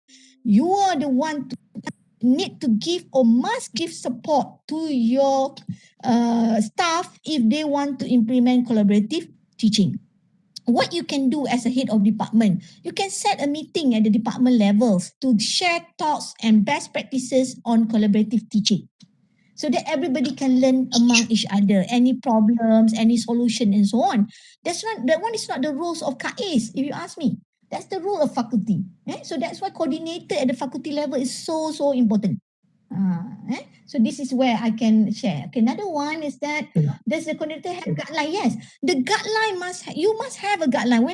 When I say that faculty must prepare support in terms of those expert in collaborative teaching who can be referred if this lecturer having problem to proceed on collaborative teaching. Support in terms of resources, video recording, guidelines, success story. That one you need to prepare. If you did not prepare at the faculty level, it's not going to be work. Betul kalau you tanya saya. Macam mana nak student get on board? Sebab even kita just buat some active learning activity pun ada student yang akan complain. Okay. Alah, you buat apa-apa pun student complain. Betul tak? One thing that you have to, I tak give marks on the camera in WebEx. I give mark if you say something whether kat chat or whether through your mic during my session every time. So I make it cumulative from 14 classes that I have with all of you. Each student, at least you have to speak 10 times. Or put something in chat 10 times. Then I give you 2 marks bonus. So they will communicate. They want that 2 marks. They will say, Prof, my name is Zahid. Remember, Prof, Zahid, this is the third time I'm saying in your class. The last time I put it in chat. Macam tu sekali dia cakap dengan saya. So one thing that you want to get the student on board, marks. Okay, yes. But don't worry about it. Along the way, marks it's not going to be the point that they will collaborate. Once they're used to it, they will ignore marks. First, you have to give gula-gula lah, marks. Second of it is that you only can run active learning, collaborative learning, anything, if you implement informal teaching and learning process in your class. If you do schema, you know schema, if you do schema, you are the one who want the student respect you as a professor. The student can call you name. You student can't call you Zaida. The student must call you Professor Dr. Zaida. Then active learning is not going to be successful. I'm graduated from US. Dr. Khairul graduated from US. Khairul in US so informal. So informal. Just totally so setuju. You can just say your professor with a name, Roy, James. You that kind of situation. So if you want it to be successful, you have to downgrade your, I call it makam lah, your level to the student level. You have to understand the student situation. You have to know their tips and tricks. You have to know their creativity. And then you have to know their creativity, their tips and tricks. You have to know that they're full with reason. Don't want to submit it, don't want to attend class it, everything. Don't want class at 8 a.m. in the morning, one class at 4 p.m., 3 p.m. With all that, okay, you get used with it. So you can get the student on board. My student can call me name. When I introduce myself in the class, I say, you can call me Zaida. My mother and my father give me my name with a beautiful name, Zaida Tun. You can call me Zaida, but you can't call me Tun, because Tun is only my family name is call me Tun. You can call me Zaida. I say. So they call me Zaida. I'm okay. But don't worry, they will call you professor, because our values in Malaysia among students is so high compared to overseas. Don't worry about it. They know that they will call you Professor Zaida. Don't worry. So this is where you have to know. Be friend with the student. Respect the student. Never threaten the student. Some professors they used to threaten the student. No, don't ever threaten the student. Give time. I give you one example. I give some deadline to my students to submit their active learning activities. Might be the deadline 1st of May. And they just message me, Prof, can we ask for extension? Because I did mention in my class. I put a deadline 1st May. If you want extension, PM to P me.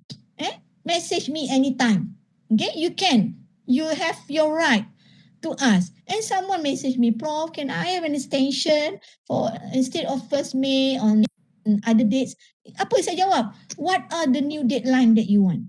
Saya tanya dia, what are the new deadline that you want? And make sure that is a reasonable deadline. Okay.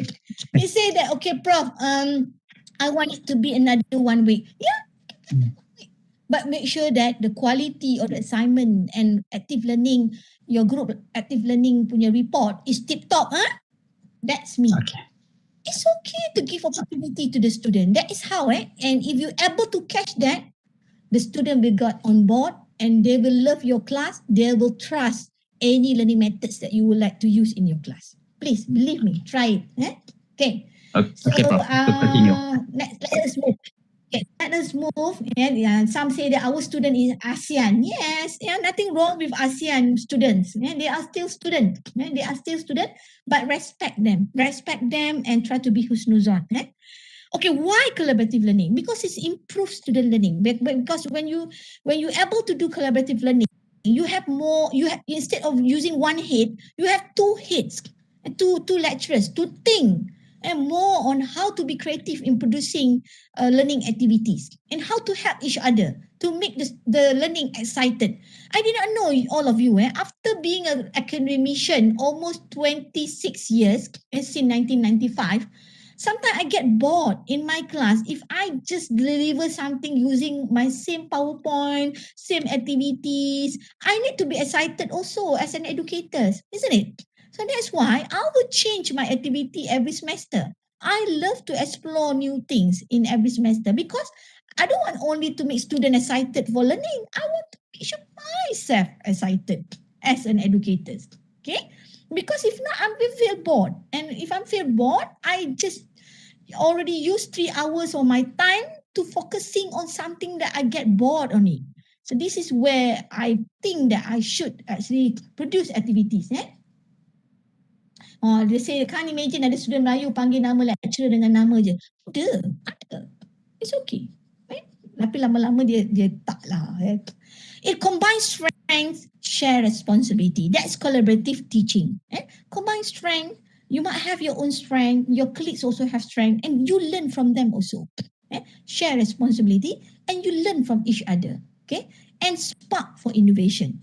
When you have two heads conducting the one class, you can have more time to think more and to be creative, and you can spark innovation. When you spark innovation, then you can apply for any recognition at the national level or at the faculty level or at the university level, teaching award and so on. Okay, I will share you some of my collaborative teaching that are spark innovation. The spark innovation that we actually menang ACRI. We won ACRI punya innovation award. Okay, and you can customize your pedagogical and technology experience. You can customize it according to the one that you're comfortable with. When you have more than one head handling the class. Okay, key benefits, of course, sense of being it together. If you implement collaborative teaching, but you did not feel that you being it together, meaning that something wrong with your collaborative teaching, collaborative team. There's something wrong. Yeah, being it together, having a critical friend to support you. One thing that you have to remember, when you do a collaborative teaching, you can collect data from your class. When you collect data from your class, you can produce articles, even up to quarter one journal. I have so many papers that I collected data from my learning management system data. We together with my colleagues that involved in my collaborative team, we produce paper and accepted in Q1 journal under Elsevier and Springer. So you can produce paper and so on. So having a critical friend also to support you. Okay, another things that I put it as penyakit lah, sickness of among the academician. We're not used to criticism. Some of us memang tak boleh dikritik. We thought that we expert. After we have been appointed as VK7, VK6, VK5, nothing wrong with me. I'm actually a full tanks of knowledge. Sorry lah, you still need to learn a new thing. It's okay to be criticized by someone. Might be you are not, you can be criticized at anything, and nothing wrong being receiving any criticism from your friend. Okay? Anything good, you accept it. Anything that might be you think that this is not me, I'm not that kind of person, it's okay. You say, okay, I try to improve more in the future. And trying new things,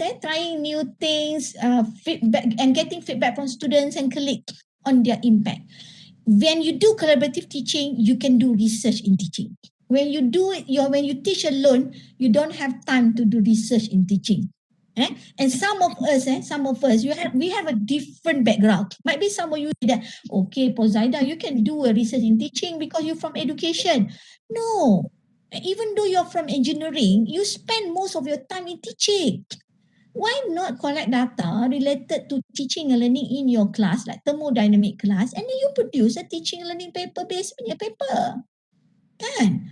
Otherwise, we are educators. Although you are engineer with IR and so on, with TS and so on, we are educators, isn't it? We are the one who teach the student. Besides, of course, lah previous employment kita mungkin engineer. Being part of an ongoing process on reflection. If you do collaborative teaching, you are doing a reflection. Always reflect on your teaching. So your teaching will be dynamic. Will be developed so well across time. That is what the key benefits of collaborative teaching. Some other benefit is that increase academic effort, increase understanding of student data about the student, and more creative lesson plan. And less teacher isolation. That's true. And benefits for active teacher collaboration. Kalau you active, you can take collective responsibility for the progress of the learners. You know how to collaborate effectively. And you provide opportunity for us to learn from each other, and you can capitalize your own strength. And remember, collaborative teacher collaboration involve this. Memang, don't worry about it. It involve debating. It involve planning. It involve problem solving together. Sometimes we debate something that at the end we did not reach out to an agreement. It's okay. Okay, stick with what we can. And try it. Might be at the end of it, you say that, okay, lecturer A one method A, lecturer B one method B. You cannot reach up to some agreement. So it's okay, try both method and see it, which method that it works. Inquiring together, using evidence, research to guide decision making, and do a decision making based on data. Capitalizing strength, actively contributing to a respectful and supportive learning environments. This is what you can do. Challenges, no doubt, you have so many challenges. Due to because of we claim we are professional. All academicians in higher ed, they claim they are professional. But look at what happened. Some of us, you are not. We are not professional. So lack of a true professional learning community. And we have to be professional. Remember one tips that I give it all to you, all of you, to be a professional. Remember, you have your personal life, you have your working environments, you have friends in your working environment. Never let anything happen at work disturb your personals and family punya life and so on. Anything that you face at work, it's just a professional punya situation. I always mention to my colleagues, you can be my friends, but you can't be my best friends. Okay, BFF. You only can be my best friend if I'm going to invite you to go shopping together, to buy things together, spend a holiday with family together. Itu memang BFF lah. But then I can actually be your friends in teaching. I can be your friend in writing paper. I can be your friends in doing research together. But might be I can't go shopping with you because you are not my best friends. You can do that. You can do that in professional. Then if you're able to do that, you can create a true professional learning communities. Lack of planning, collaboration, that is the challenges. Reflection time, because you don't have enough time, so you did not spend once a week to discuss with your team members as a collaborative team, that to how can we work together, how can we improve on our teaching and learning. Personality conflicts and territoriality, that's another thing. Personality conflict. Sometimes, dealing with human being, they have their own personality style, personality traits. So conflicts, and territory. And some of us might be the dominant, quite dominant, want to control everything. This is why we need to learn lah, to mellow down a little bit lah. Time management and team working skill. As I did mention, team working skill is one of the weaknesses among academicians. That's why we can't go far. We can't go far. Team working skills is so important. Negotiation skills. Tolerate among each other. Sometimes might be you are the one who contribute more. At the end might be when your innovation receives award or recognition, might be society or your other colleague thought that you contribute less. The lecturer B is the one who contribute more. And it's okay. For me, it's okay. That's not kind of recognition that you want. The recognition that you want is actually from your creators lah, from Allah. Allah knows who's contribute more, and it's okay. It's okay. The people might be not recognize you as the one who contribute more, but because people thought that the other team members yang contribute more. But I think it's okay. When the time come, you will receive more from Allah. Don't worry about it. So as I mentioned, the problem with the world is that the intelligent people are full of doubt, while the stupid one are full of confidence. And that's in the academia. Remember that. And of course, the problem with smart people is that what they like to be right and sometimes will defend ideas to the death rather than admit they are wrong. Itulah weaknesses kita in academia. We are smart people being granted by Allah ability, strength to think more, to have energy more. But then sometimes it's quite difficult for us to say sorry. Two words that you have to remember in life to be successful. You have to always say thank you, and you all have to say sorry. And you have to admit that sometimes you face failure also in life, in any approach that you implement, and learn from it. Okay, let us go to another Mentimeter. I'm going to on it. What do we want our collaborative team to be about? Okay, try to go to that Mentimeter. I will open the Mentimeter also again. Okay, let me stop sharing it and we go to that Mentimeter. Sekejap ya. Okay, the question is about what do we want our collaborative team to be about? Sekejap, I'll share back.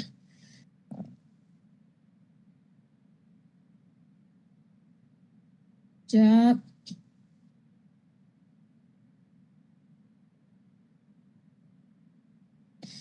Okay, this one I will share back.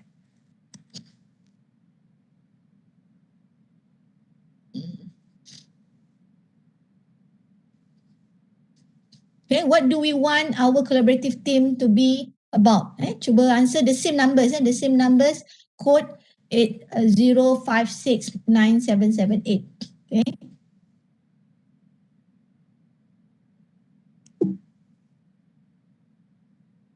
Sekejap, saya turunkan ke bawah sikit, takut tak nampak.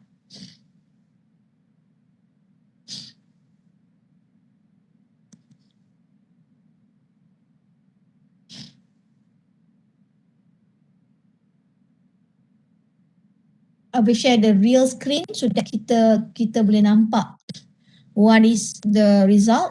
Okay, the result dah ada. Sekejap saya share dah.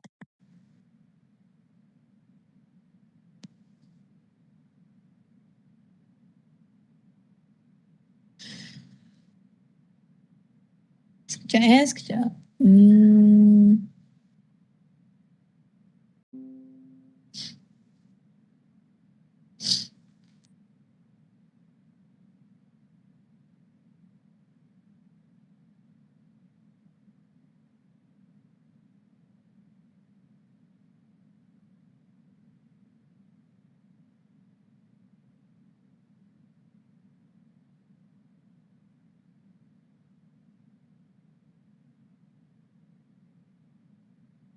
Okay, some of it say that fun, that's good.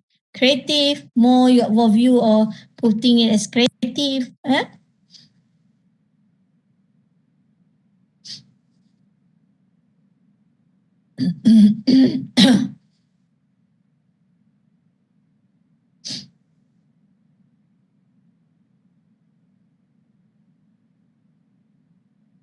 Okay, creative, effective, fun, part of it. So most of you say that creative, effective, fun.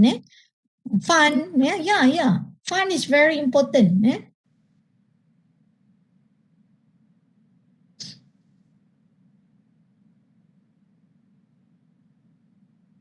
Okay, so creative and fun, dynamics, part of it.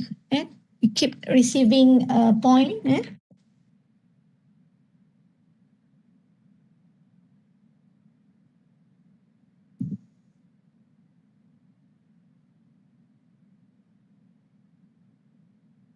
If it's okay that Prof, ada soalan dekat dalam chat box tu by Dr. Nurdiana. She's asking about your opinion. Should team teaching be founded by the group of lecturers instead of being assigned to? If we have the issues of team working and clash of personalities. I think the best way that you in team teaching, let the lecturer find their own team members. That's the best way. Okay, if you assign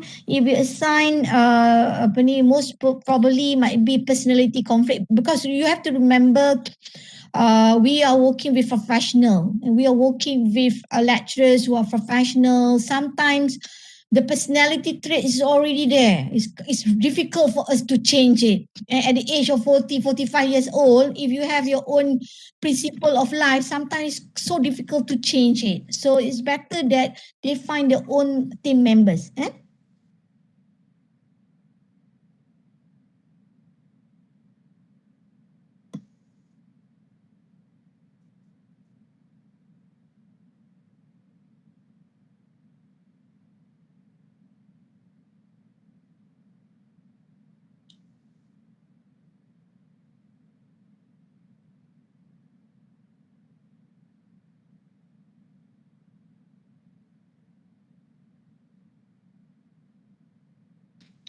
Okay, so it looks like most of you agree on creative, fun, effective, dynamics. Yeah, that's what we need. We want our collaborative team all about. It's true. Some of it says spark innovation, but these three aspect lah, fun, creative, and effective is the main majority of you actually say that. Okay, let me share back my slide. Okay, so successful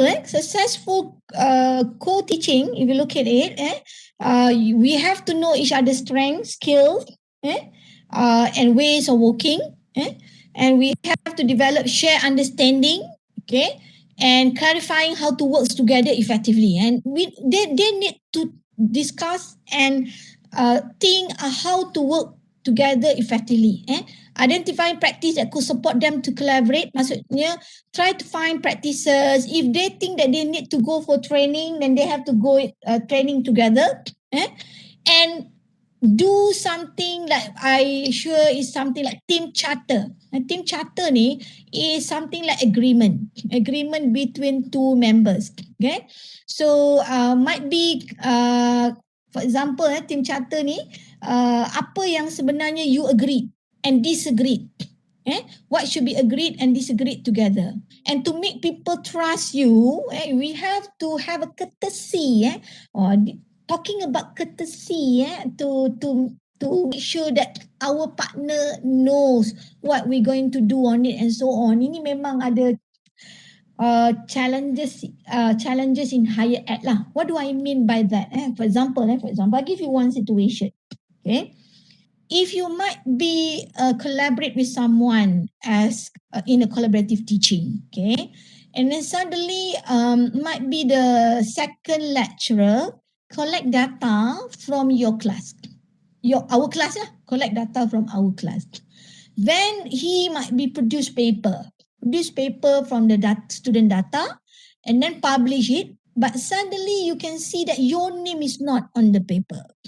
Okay, it's not in the paper, and you did not know also your partner collect data from our student in the class, and it offends you. You already break the trust. So don't ever do that. Don't ever break trust from other people. So have a courtesy, have a courtesy to call your partner, inform your partner. I have an intention to collect data from our class. You want to be a co-author of the articles? Invite the partner and be trust and give more opportunity to the partner. So, and the things that always happen in academia is that most of us like to just keep in secrets and working in it, don't want other people to know, and suddenly people know about it and might be related to the works of your friends also. Okay, so this is where you need to know that tips of successful co-teaching is be professional, optimistic, and create trust.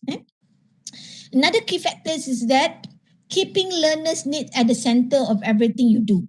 Remember, it's about to enhance student learning. So keep learners' need. What are the learners want? Not you, not what we want. What are the learners want? Okay. Encouraging each other to try new things. Why not we try this thing? Okay. And when our team member want to do something new, try to support it. Don't ever say that, oh, I don't want it lah. Don't want lah. Just go what we have lah. We don't have enough time. No. Try a new thing. Being familiar with people's strength, know the strength of our partner, being open about mistakes and challenges, accepting other teachers. Some teachers, they are non-negotiable. You have to accept it, how to work it professionally and so on. How to engage in difficult conversation, having strategy in place when there are things aren't going well. Okay, when the things aren't going well, there is where you need support from your head of departments and support from the faculty and support from the focus group. This is what we have. We have a focus group that the lecturers can refer to that focus group. If they're having problem, they refer to that focus group. So the focus group will give guidelines and so on. And another thing is that if you can't work with your team member, at first you thought that you can work with this lecturer A. At the end, you realize that you can't work with him. Then you know, oh my God, his or her personality is so terrible. I don't want to work with this person and so on. Accept it and move on. Change your team members, work with others, because in reality, not everybody loves us. We also did not like everybody. Yeah. So forgive and forget and move on. Forgive and forget, move on, but you still friend with that person, but not going to be your best friend. So that is how to act professionally. And you able to do this, you will be calm in your life. That's my principle of life lah. Okay. So some word to ponder, working in group. You need to know your team. You have to be flexible. You have to learn to work well with somebody. And takes time. Working with somebody takes time. It's not going to happen within one day. It's not going to happen smoothly within 1 week. You might be need to work with this person almost one semester. Then you know how to tackle this person. You know how to work with this person. That's the reality in life. So some words that you will need to ponder. This is a thing. I'm not one who is afraid to ask any question anytime, or make sure you know that what is okay with the other lecturer. You know some of the things that you cannot ask to this lecturer. It's okay. You know this lecturer. Words to ponder anything is that just to always be extra cautious. Flexibility, setting communication because it's a team, an inclusive team structure. You have to remember that. Okay. On that. So another things that we need to go on, the best partner. Okay, this is the best partners of collaborative team. Collaborative teaching. Beginning lecturers with an experienced lecturer. You can combine it. Beginning lecturers with an experienced lecturer. Boleh, no problem. Okay. Struggling lecturer with an excellent lecturer. Yes. As the dean of the faculty or as a head of department, you know your colleagues. You know some lecturers are struggling to be a lecturer. And no doubt. And nothing wrong with it. And some of us, we are struggling to be a good lecturer. Isn't it? So you know that some lecturer, no wonder, know how many courses that he or she attend, organized by Kaif, he or she still can actually innovate something new in his or her teaching. So combine these lecturers who might be not good in teaching with an excellent lecturers good in teaching. a subject matter expert lecturer with a pedagogical expert lecturer. Yeah, maybe you want to use problem-based learning in your teaching. You are not expert in problem-based learning. Next one is that collaboration concept. This is some of the collaboration concept. I just share it. Whether you are partial collaboration, you are coaching, you are mentoring, or you do a full collaboration. Okay. Or might be you are focusing another one in the collaboration continuum, cooperation, coordination, and collaboration. Cooperation is more, if you go for cooperation, the isolation is higher. Okay. And if you go for collaboration, interdependent, you need each other. That's why you should go for collaboration continuums of collaboration where the interdependent is there. Okay. And another concept of collaboration continuum is that you're building independence through partnership. If you're focusing on full collaboration, so dependence, you are focusing on dependency of your members.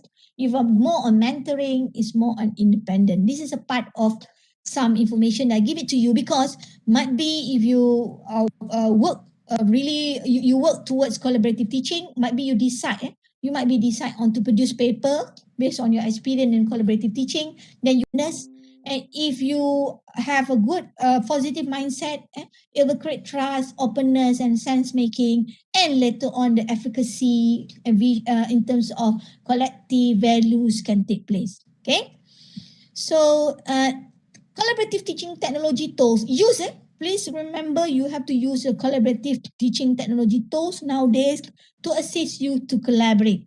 Okay? There are so many tools. What you need for these tools is that it will facilitate communication. For example, you don't have co-teaching, and some part of it is Google Doc. Google Doc is very important. Co-teaching, and some part of it is Google Doc. Google Doc is very important, and we got quite familiar with schedule. We can use a Google Calendar. You can use an e-learning system at our university. Each course in our e-learning system we can assign more than 2 lecturers to handle it. Device tasks on which will take in charge in managing the e-learning activities. Who's going to manage online discussion forum? Who's going to manage online chat? Do that together. Do that together. And this is some of the tips. Co-teaching with remote learning environments. If you do co-teaching, if you are implement team teaching, you will use any video conference punya tools where both of you will present in WebEx, and this is what you can do. If you implement the model, the second model, okay, the one teach, one observe. So what you can do is that one teacher instruct, one teacher monitor student, and a chat for question. So for example, okay, Dr. Khairul is helping me to manage chat. One teach, I'm actually delivering it, but Dr. Khairul is managing the chat. Help me to answer some of the question because when I share my screen, I can't see chat. I can see chat to look into any comment. So this is the example of one teach, one observed. One teach, one assist, quite similar with what one teach and one observe. But this one is going to assist. Observe might be or just observe. Station teaching, you can have 2 WebEx account running at the same time, or might be you can breakout room. Breakout room is much better because student cannot actually have the same 2 WebEx. Cannot actually, unless they have 2 computer. They have 2 computer, yes. One computer, what you call it, join one WebEx account, another computer join the site. If you are using breakout room, yes, station teaching is a good to implement it through breakout room. Okay. Parallel teaching also, students are split into 2 groups. Half the group student go to the group 1 with one teacher, half go to group 2, using also what we call it a breakout room facility. You can do that also. And the last one is on the alternative teaching, breakout room, main group, and breakout room. The one who need help more, you channel them to breakout room. It might be they are left behind, the absent classes. So you go them to the breakout room, lecturer A will conduct it, while the rest of the group in main group will continue on the following topics. This is what you can do using technology. Okay, we're going to have a break. I think Dr. Khairul, sorry. We're going to have a break for a while before I'm going to proceed on the next topics on collaborative teaching student learning experience, how to focus on the right suitable learning methods that can enhance student learning experience. I'm going to stop my screen. Might be there are Okay. questions also in chat or any questions or concern from the participant. Okay. Anyway, so if you want to read the chat, If not, we're going to take a break maybe. Yeah. You want to take a 5 minutes break, right? Okay. Is it okay? Okay. Yes. Silakan. Ya, Hello? Dr. Khairul saya tak dengar tadi. Dia ada breakout sorry. sikit. Okay. So dalam chat room tadi saya nampak ada few comment. I think about assignment of co-teaching lah. Saya tak Biasanya dia dengar, assign I by think something whether dengar. having internet line or you are having internet line. I'm not sure. Tak dengar. Okay. Having a problem with your internet line or mine. Perhaps dua-dua kita. Let me okay, let me read summary. I have read that students who prefer team teaching, they don't get stuck with a boring lecturer. Yes, sometimes and also stuck with a strict lecturer. That's true. A better fakulti buat survey siapa yang betul-betul nak buat dengan kursus yang dimati. It could be fun. Yes, it could be fun. Start small, not all. Start those who want to implement it. Forgive and forget is true. Forgive and forget and move on. Baru tak naik tekanan darah. Betul. I don't have any high blood pressure. I only have my low blood pressure. Okay. So this one. And then another one. Biasanya you kata TDA or head of departments who assign the subject nak kena pilih dari mereka yang ajar subjek dari fakulti. Yes, you can discuss lah with your head of department. Okay, I think the previous one pun dah di. Okay, yang lain dengar saya tak? Sebab apa? Saya tak dengar Dr. Khairul. Yang lain dengar saya tak? Hello, Okay, now Dr. Khairul is back. Okay, Dr. Khairul. Dengar? Okay. Okay. Betul, Now I can hear you. Line, kita ada sikit line because your video tadi pun macam tiba-tiba dia off sekejap. Dia macam ada lag tadi. But anyway, so is it okay if you want to take a 5 minutes break? You want to take?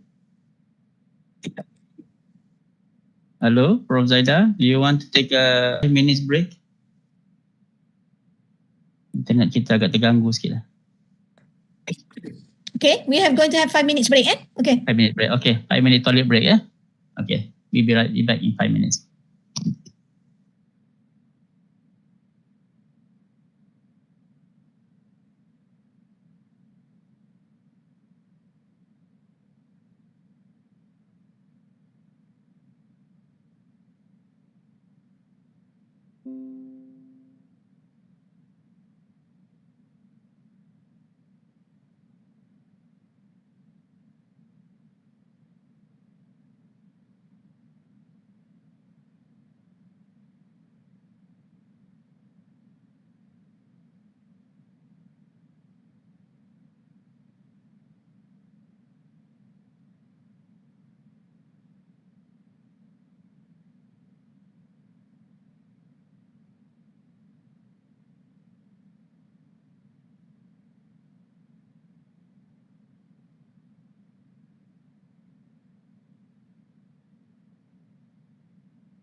Okay, Assalamualaikum Prof. Boleh Okay, kita boleh. sambung balik? Okay, sambung balik. Saya tengok Prof punya slide ada macam banyak lagi tu kan. Kita tengok tu. So, boleh, tahu. InsyaAllah kita boleh teruskan Prof. Yang Ada lain link. just. Okay, baik. Okay, Boleh, let's Prof, continue. Okay. Let me share. This is on the learning experience. Because we done on the concept of collaborative teaching and everything, tips, why, and how to divide the members, partners in collaborative teaching. But another part is important that you need to know about student learning experience. One thing that we have to remember that nowadays, learning is no longer like what have been defined, what have been we understood. Nowadays, we've got so many interact with them. And learning is about the crowd is massive and complex. If you ever experience joining massive open courses or massive online open courses, MOOC, you can see that in one MOOC consists of might be 12,000 students, and they come from different background, different level of age, and different levels of knowledge and so on. So the crowd is massive and complex. Although, we are actually teaching our we call it student based on cohort, second year, first year, and so on. But if you handle an open distance learning class, the students who enter your class is actually come from diverse background. They are massive. And some of the things that you have to know about learning evaluation, before this, we were talking about learning in the community, where the theory of inquiry, the community of learning by Davis in 1938, has looking at using a web pages, learning management system, and Facebook group. But now, itu yang saya kata tu, challenges in higher ed. Now learning with the crowd, we have MOOCs, we have Facebook pages, we have webinar, which are less structured and have cohort less based. Easily student can actually attend any webinar today. There are so many webinars, free free webinar on something. And this is all the skills that students need to cover to be independent learners, high self-regulation, high social presence awareness, peer scaffolding skills. This is all the student need to know. And why do we need to know this? Because when we design our learning activities, we should reflect this. We should reflect that learning is about learning with the crowd, learning with the community. So when we design our learning activities, we don't just refer to textbook. We should refer to all the online resources out there from YouTube, blog, Facebook page, and so on, because there's so many resources there that you can use. Sometimes you do not need to produce your own teaching and learning resources, okay, because there's so many there and the quality is so high sometimes. So some of the moment of truth that you have to know, okay, the moment of truth that you have to know to do an innovation in teaching and learning. I share my experience. It took me about 5 years to innovate any learning and teaching methods that work for my class. It works for my class, I go on. It takes about 5 years for me to innovate. Try to any new learning teaching method at least 3 times before you quit. You try it first, at least 3 times before you quit for your collaborative teaching lah. Focus more on learning instead of teaching. But teaching is still important. But focus more on learning. That's why any learning activities that you collaboratively produce with your team must involve learning. Let the student learn from the activities. Don't just give it everything to the student. The last one, I need team members to innovate my learning and teaching activities. That's the reality. I cannot work alone. This is where one of my products, we call it Inogogi, comprised of 7 members, including myself. We implement the 21st century innovative pedagogy in computer-based courses through branded learning environments. So this is a website. You can go to this website. We do it together. Some of it actually pair teaching. Some we do it together. And we're able to win.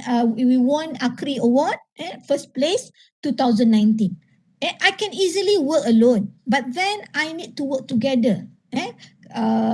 So that I can actually innovate more teaching and learning. I can actually divide some of the tasks. So we're able to copyright some of our learning methods together, wrote papers together, and so on.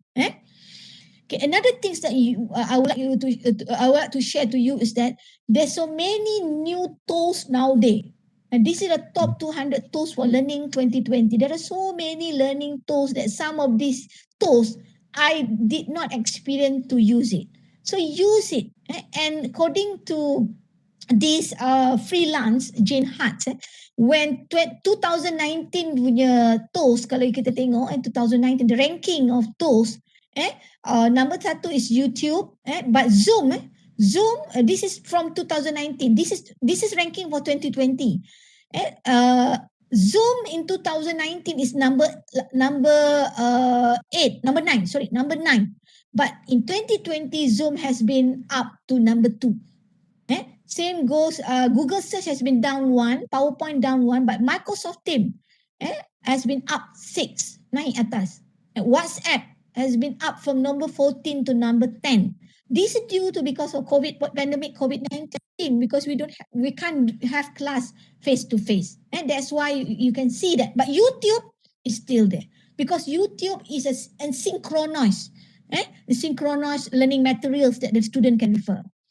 Okay, so and what are the challenges that you encounter in teaching online? This is some of the challenges, but top higher at online teaching challenges. Student engagement is one of it. That's why student engagement is the high challenges. So that's why we need to design learning activities that engage student learning. So engagement in online learning, this is part that we need to know. Online learning without engagement is like a car without an engine. You can see the car, but it's not moving.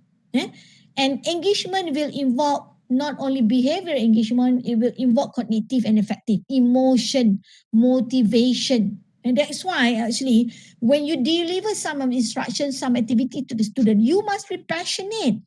If you do not have passion to deliver your teaching and learning, okay, with a monotone punya voice, of course, it will not attract student. It will not attract student.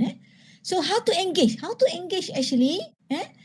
And you must have learning activities that an environment must be interesting. Okay. Some of the activity that you can do, online learning tasks that you can do, this is part of it. You can challenge the student to solve the real world problem. For example, those who teach programming, you can use the numbers of cases of COVID-19 pandemic that we receive every day, and every day numbers of cases according to state, according to district, and so on. So you can use that one as a data that the student going to use it to calculate in their mathematical problem. They can use the data to do a program to predict the trend of cases of pandemic COVID-19. They can do that. So you use a real world problem, and so on. A set collaborative learning environment, chat, forum, and give marks, and set self-reflection channels to catch student thinking, and provide learning resources. Provide learning resources using your own learning management system. Provide everything and maybe channel them to the resources.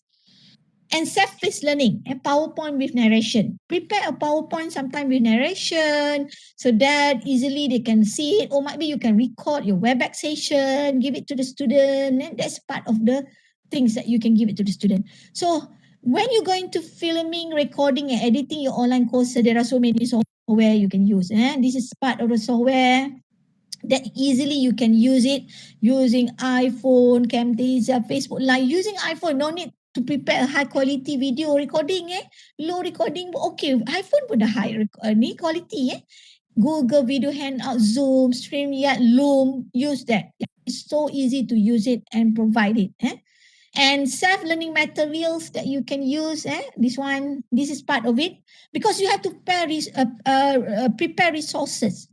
When you give a student activities, you have to prepare student resources, and these resources have to be developed together with your team members. If you're able to use chatbot is a chat robot. Easily you can just Google it how to create chatbot.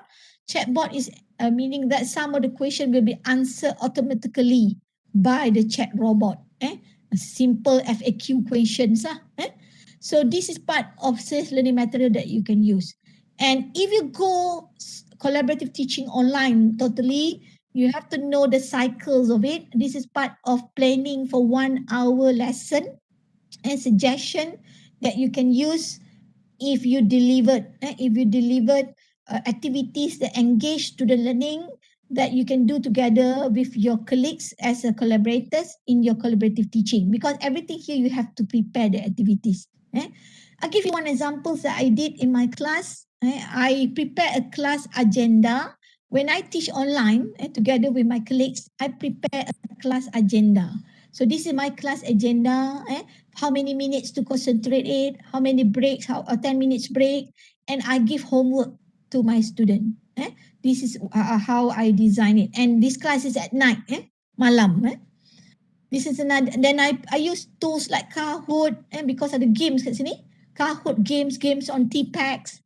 I use Quizlet and gamify your learning and teaching and so on lah. Itu yang saya guna.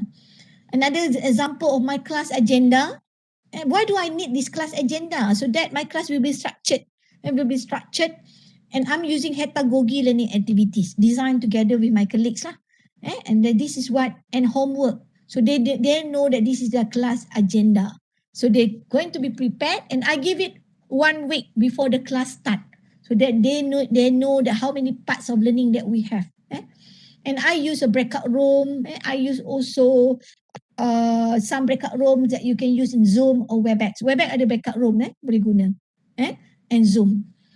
Okay, one of the methods that I would like you to suggest and learning activities that I would like to suggest if you go for collaborative teaching, because you have 2 heads instead of 1 head to design your learning activities, you can try pedagogy. I embarked into pedagogy in 2019. 2019, the pedagogy is something like you give the learners capability and control of their own learning. You give the learners to control, and they are agent for their own learning. And they will be, pedagogy is a proactive process. They can decide anything. They can decide on which learning task that they can use. And that's why if you do collaborative teaching, you can prepare so many learning tasks. Instead of preparing only 1 learning task for 1 class, you can prepare 3 learning tasks, and the student can decide they will like to focus on which learning task, because pedagogy gives freedom to the student.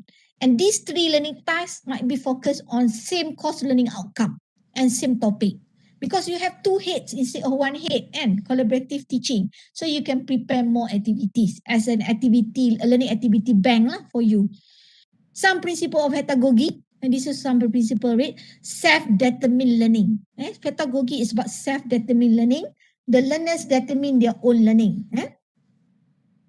And this is the enabler for pedagogy.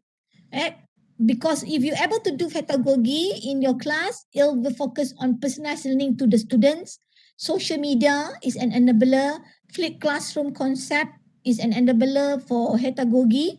And mobile learning device, smartphone, and iPads and tablet is an enabler. And the learning analytics. Learning analytics is a data about student learning that you can cache from your learning management system. That you can analyze it and decide on and rank the student. For example, if you do your supplementals, supplements punya collaborative teaching models, you want to identify which student yang memang left behind. So through your learning management system, you have the lot of data. Then you start to analyze it, and then you start to identify which students yang did not involve any discussion forum that you set in your e-learning system. And that student that you channel it to one group that need more guidance from the second lecturer when you want to implement supplemental collaborative teaching models. And the components of online pedagogy environments, you might have your learning outcome, then you have your pedagogy learning activities, your assessment, learner-centered assessment, and your platform. Platform, you can use your learning management system lah. And how do you do self-determine? These are the 5 methods that you can allow the student to select. Learning task tadi, because you have 2 lecturers working together with 1 class, you have more time to design the activities. So you can give them more than 1 types of learning tasks, and they can decide.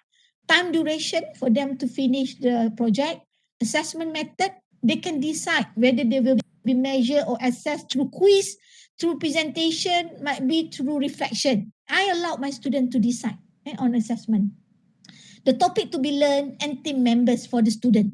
Team member, if you put them in groups, give them freedom to select team members. This is one of examples. My activities teaching using pedagogy for the authoring system class. I use the real context problem. Mahathir Beijing shutdown or sales of Malaysian airline due to because of pandemic COVID tu pada ketika ni. So I just set this and I put it here in my, this is my planning on the activities together with my colleagues. I have a tools of learning and I have proof of learning. I ask them, this is one thing, kalau kita buat online learning, online collaborative teaching, we worried a lot whether learning take place or not. You ask them proof of learning. Saya ask, did that the student access, download the PowerPoint? This one I can get it from the log data from my e-learning system. Did that the student download the tutorial? I can get also from the log data. Email conversation between the student and expert. Forum transcript of discussion between the student with the instructor and peers. Self-reflection in online forum to develop the dynamic web page and the PHP file of dynamic web pages. So this is all the proof of the learning that I asked the student to submit. And this is a tool. And how do I represent it in my learning management system? Ini yang saya represent it in my learning management system. I give them the activities. I set a forum. I invite expert to be what I call it, my collaborators. I even have a collaborators outside UTM. This is my former student actually. And the third collaborators lah. Besides, I have the second lecturers conduct together with me for collaborative teaching. But we're using the pedagogy learning activities. We have a reflection, we have the notes, and we have the activities and the class exercise step by step. So this is where if you are doing it together with your friends, you can you can have a very good process of pedagogy learning activity through collaborative teaching. And remember, don't ever overload your student. Let them learn from YouTube, FAQ, and linking them to an expert. But the one that I did it, I linked them to an expert, my former student, who working in a programming company. So I invite this student as part of the expert. If they're having a problem in solving my pedagogy learning activities on certain computer programming, so they can ask the expert.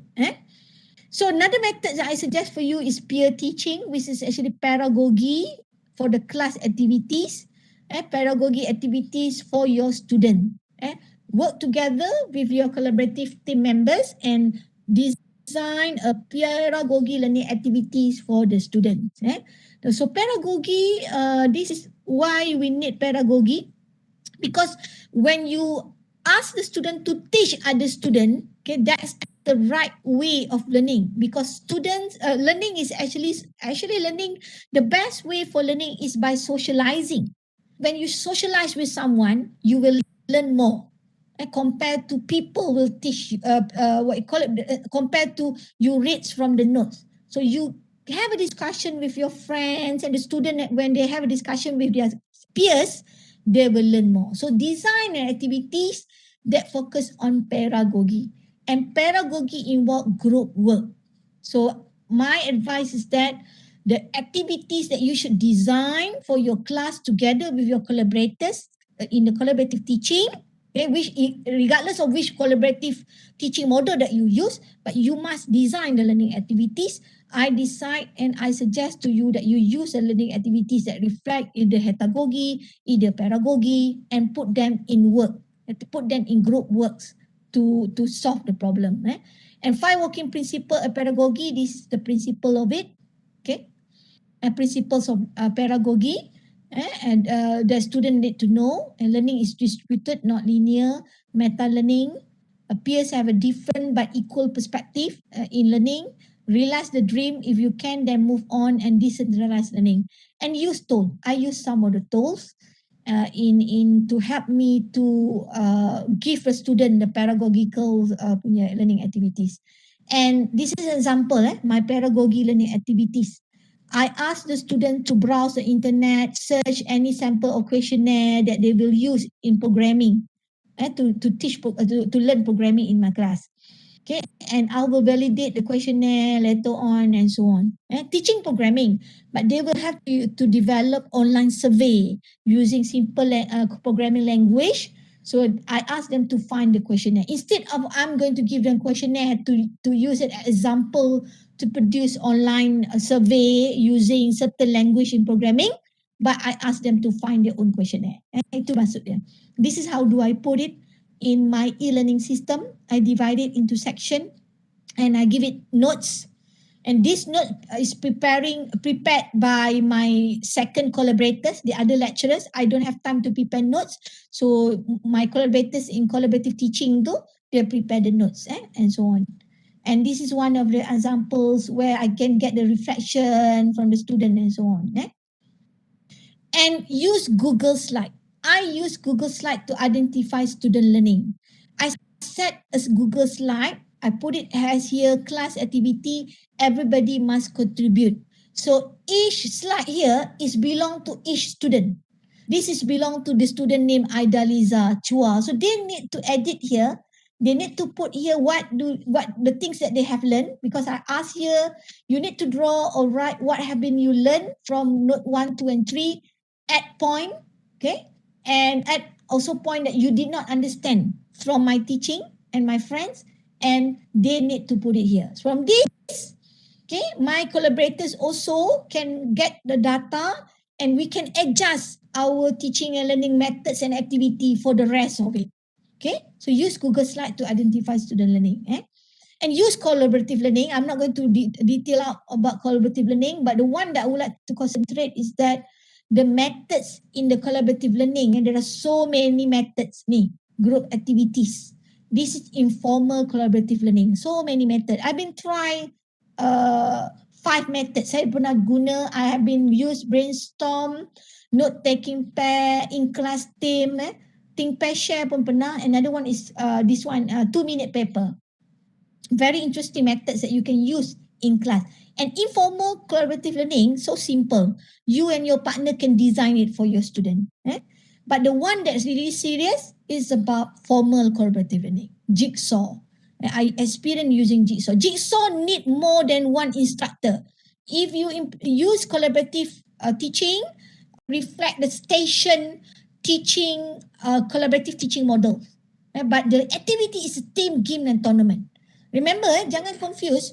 I've been exposed to you all the models of collaborative teaching. Yes, that is how you work together with your team. But you need to design the learning activities for the student. So what are the learning activities that suitable for you to work with your partner? That the student, that it will enhance student learning. So don't just use collaborative teaching, but still using lecture method punya style. Kan? No point lah. Now you have partner. You already have partner. So you have more than one head to focus on it. So put effort, design and innovate learning activities that can enhance student learning. Last slide, the words to ponder. Like a marriage, effective co-teaching teams should expect before the model reach full implementation. And there are some ways to make this happen more smoothly.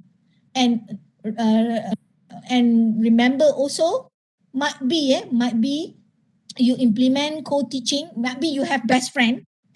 I believe everybody has. This is where understanding. Trust, be honest is a key points to work with collaborative teaching. Besides knowing the model of collaborative teaching, the 6 model, and also the learning activities and methods that we should actually embark when we have partners to explore more on producing engaging learning activities. I think that's all, Dr. Khairul. We open for any discussion for question and answer. Okay. All right. Thank you very much, Prof. Laida. It was very elaborative, very enlightening, and subhanallah. And now we are going to take some questions because the time is almost 12 o'clock. As promised, we'll try to finish up by 12. But I think you can spare a few more minutes. Yes. Can anybody have any question? can unmute your mic and say out your name and speak your question. So ada soalan dekat, ada pernyataan, it's not soalan kat chat ni. Dia kata bila buat flip class memang bagi lecture beforehand. Lepas tu bila face to face buat discussion, tapi kalau student tak tengok video yang kita bagi tu memang tak jadilah. Okay, I give you tips and trick to make sure the student look into the video. Okay. First of all, you see, you only can enter my WebEx session if you can show me proof with video recording that you look into the video. Itu saya. Okay, meaning that I give video prior to the class session. Saya kata, okay, before class saya tengok YouTube ni. Tapi saya nak pastikan dia tengok. Saya kata, you must show me at least 3 seconds that you with your computer open the YouTube. Then meaning that you look at the video. Itu satu. Another tips that you can do, accompany with the video, you must have a self-reflection form. You give a video, you give 1 page, half page pun boleh. Half page, 2 question from the video. The thing that you need to do is that you just ask, minit berapa this instructor say this? Dia kena tengok lah minit berapa, betul tak? Kan minit berapa instructor kan say this. Those who get correct will receive a Grab coupon for lunch. Itu yang saya buat. Memang you tengok berebut student akan buat. Apa nak buat? Our student nowadays, they need rewards. And I do that, tips and trick. And those who did not fill in the reflection form cannot enter my online class. Merayu mesej, Prof tolonglah Prof, saya takkan buat lagi and so on. Dia tak apa, bagilah masuk. Tapi dia learn a lesson. Apa nak buat? Kita ada anak-anak kan. Anak-anak kita is just like that. Isn't it? So I give that kind of tips. Yes, komen dekat YouTube tanda kehadiran. Ada juga cakap komen dekat YouTube sebagai tanda kehadiran. Yes, betul. You can do that. Be creative. Be creative. One thing that you have to remember, you deal with a creative people. Generation Z ni memang licik, kreatif. You pun kena main jahat jugalah. Be creative. Itu saya lah. Saya macam tu. Dia just gunakan apa H5P dalam Ulearn. Platform kami gunakan model lah. ITM gunakan model juga ya. We use model. We also use H5P in our e-learning system. Yes.